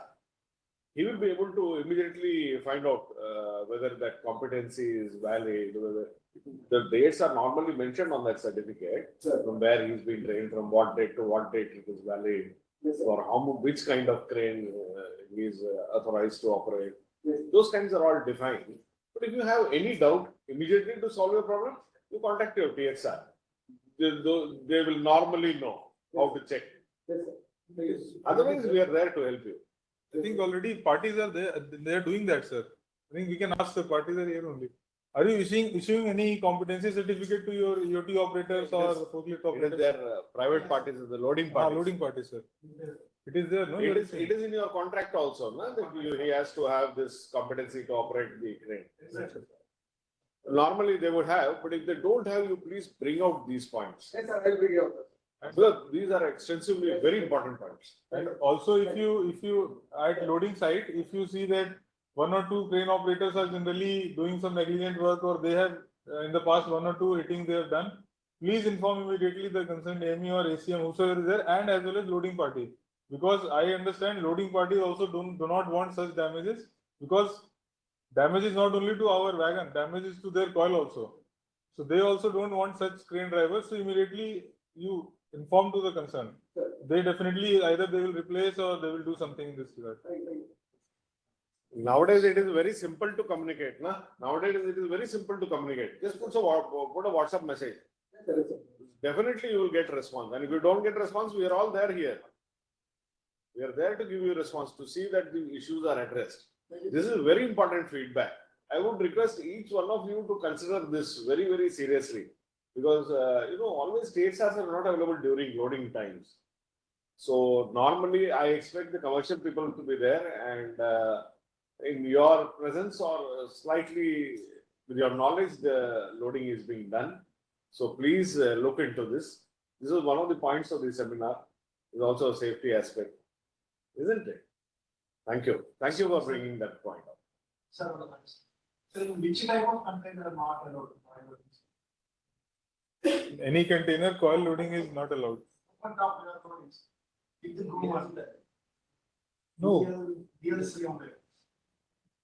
See, these 5 wagons which are allowed have already been displayed on the first slide of my presentation. If we have further wagons to that, added to that, maybe me and my team are not aware of such kind of wagons. But if you want, we can have it clarified from board or RDSO. If you have a doubt like that, I can't see a reason for any doubt. But if you are having such a doubt, we'll have it clarified. These wagons are actually meant for steel consignment. Almost, we are facing problem with the reduced door rise. Boost and boxing wagons. What kind of problem? We are unable to enter inside the wagons. Why? Because Reduce height of are kya reduced. So problem? that earlier the height of door height was 717. Now it has been brought back to 500 something mm. So तो मोटा आदमी होता है क्या? it's a little problem is there, sir. But But I can't understand why you can't use the ladder of the wagon to get inside the wagon if you want to. Ladder use कर रहे हैं. jump करना पड़ेगा, sir. So you have to use all the available things. Na? Use the ladder in the wagon to get into the wagon. Huh? Only slim person can enter. Acha. Yes. Correct. So good to encourage people to be more slim. Correct, but its repercussion is too high. We have discussed already also, because door hitting is very common and lot of incidents has happened due to door hitting.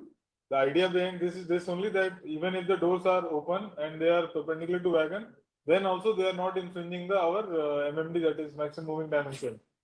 Some problem is there, but for a cause it has to be done, and also this has been jointly decided by operating and mechanical directorate board.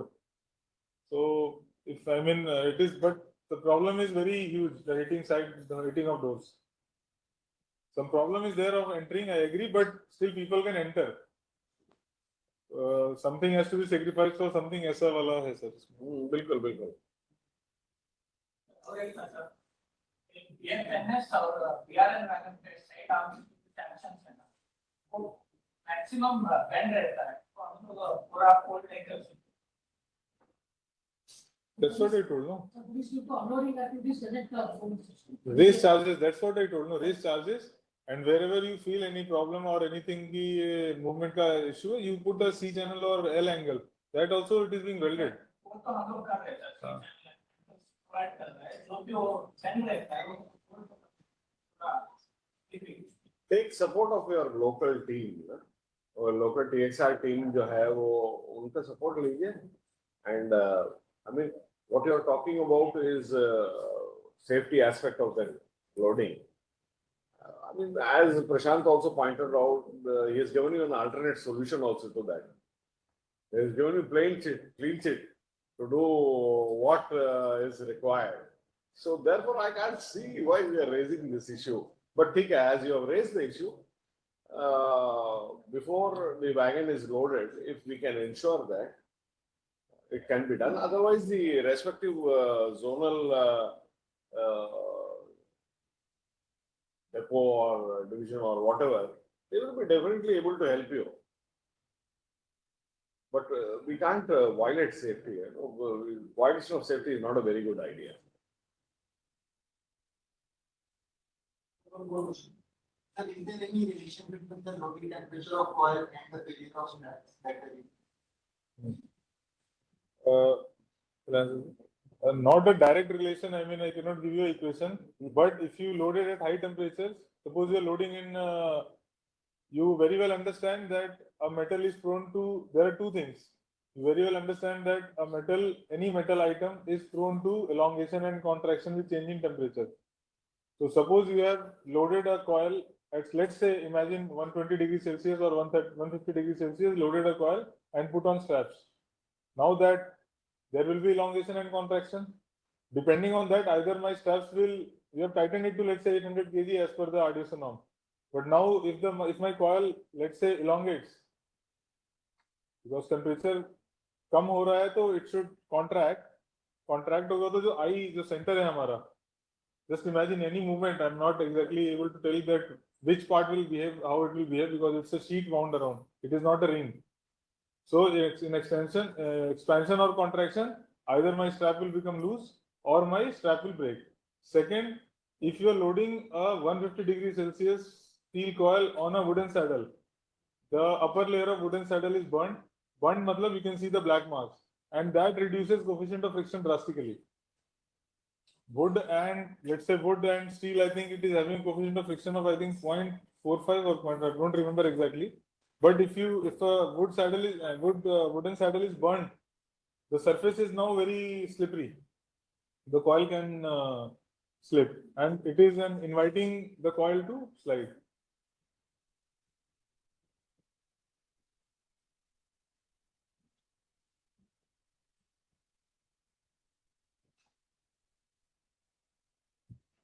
As we draw close to the end of the session, on observation, I felt a very sense of satisfaction among the participants. Since we are participating in a technical session physically after a long time, sir. After COVID, we have been attending these seminars through online only. After a very long year, we are attending a physical seminar. First of all, I thank board for giving opportunity for our division to hold this session for this railway. I thank our DRM sir for having personally come and attend the full session, being a technical seminar.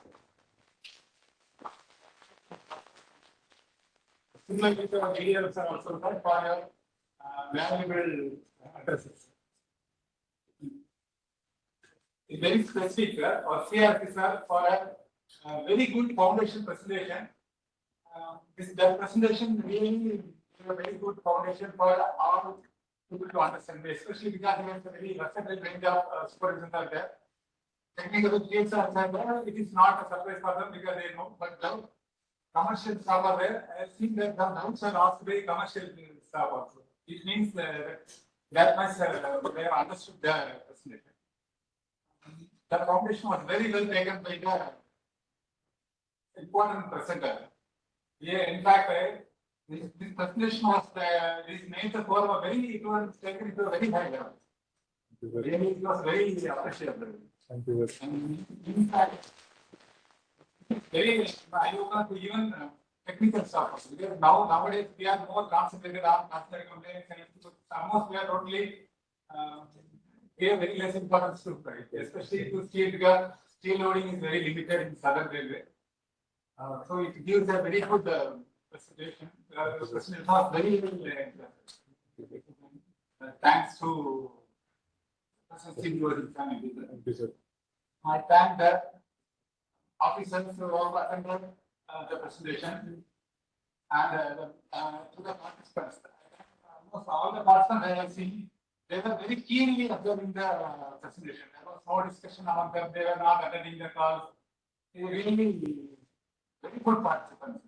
This was when a forum like this, it is very presentable for presentation. Thank you all. And I thank the officers and supervisors who are being the participants also. So I request you all to spread this, to disseminate this presentation to your team, especially to the grassroots level, those who are directly involved in the field. And finally, I thank my whole team of supporting staff for right from the beginning of the preparation of meeting all. And those who are around, even though some hurdles were there, they have very well managed that without showing.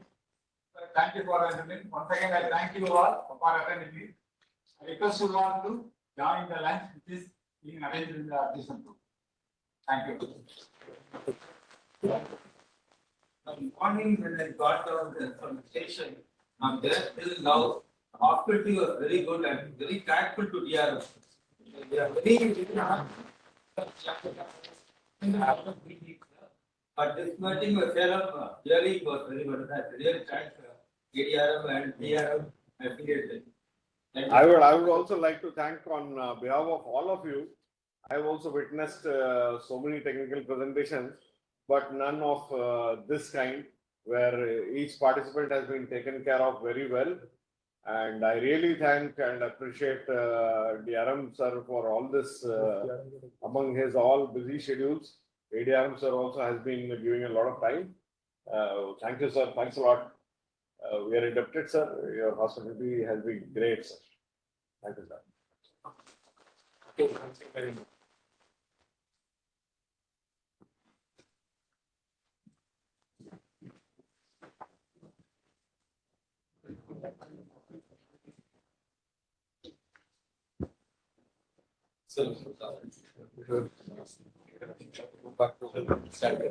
Start studying.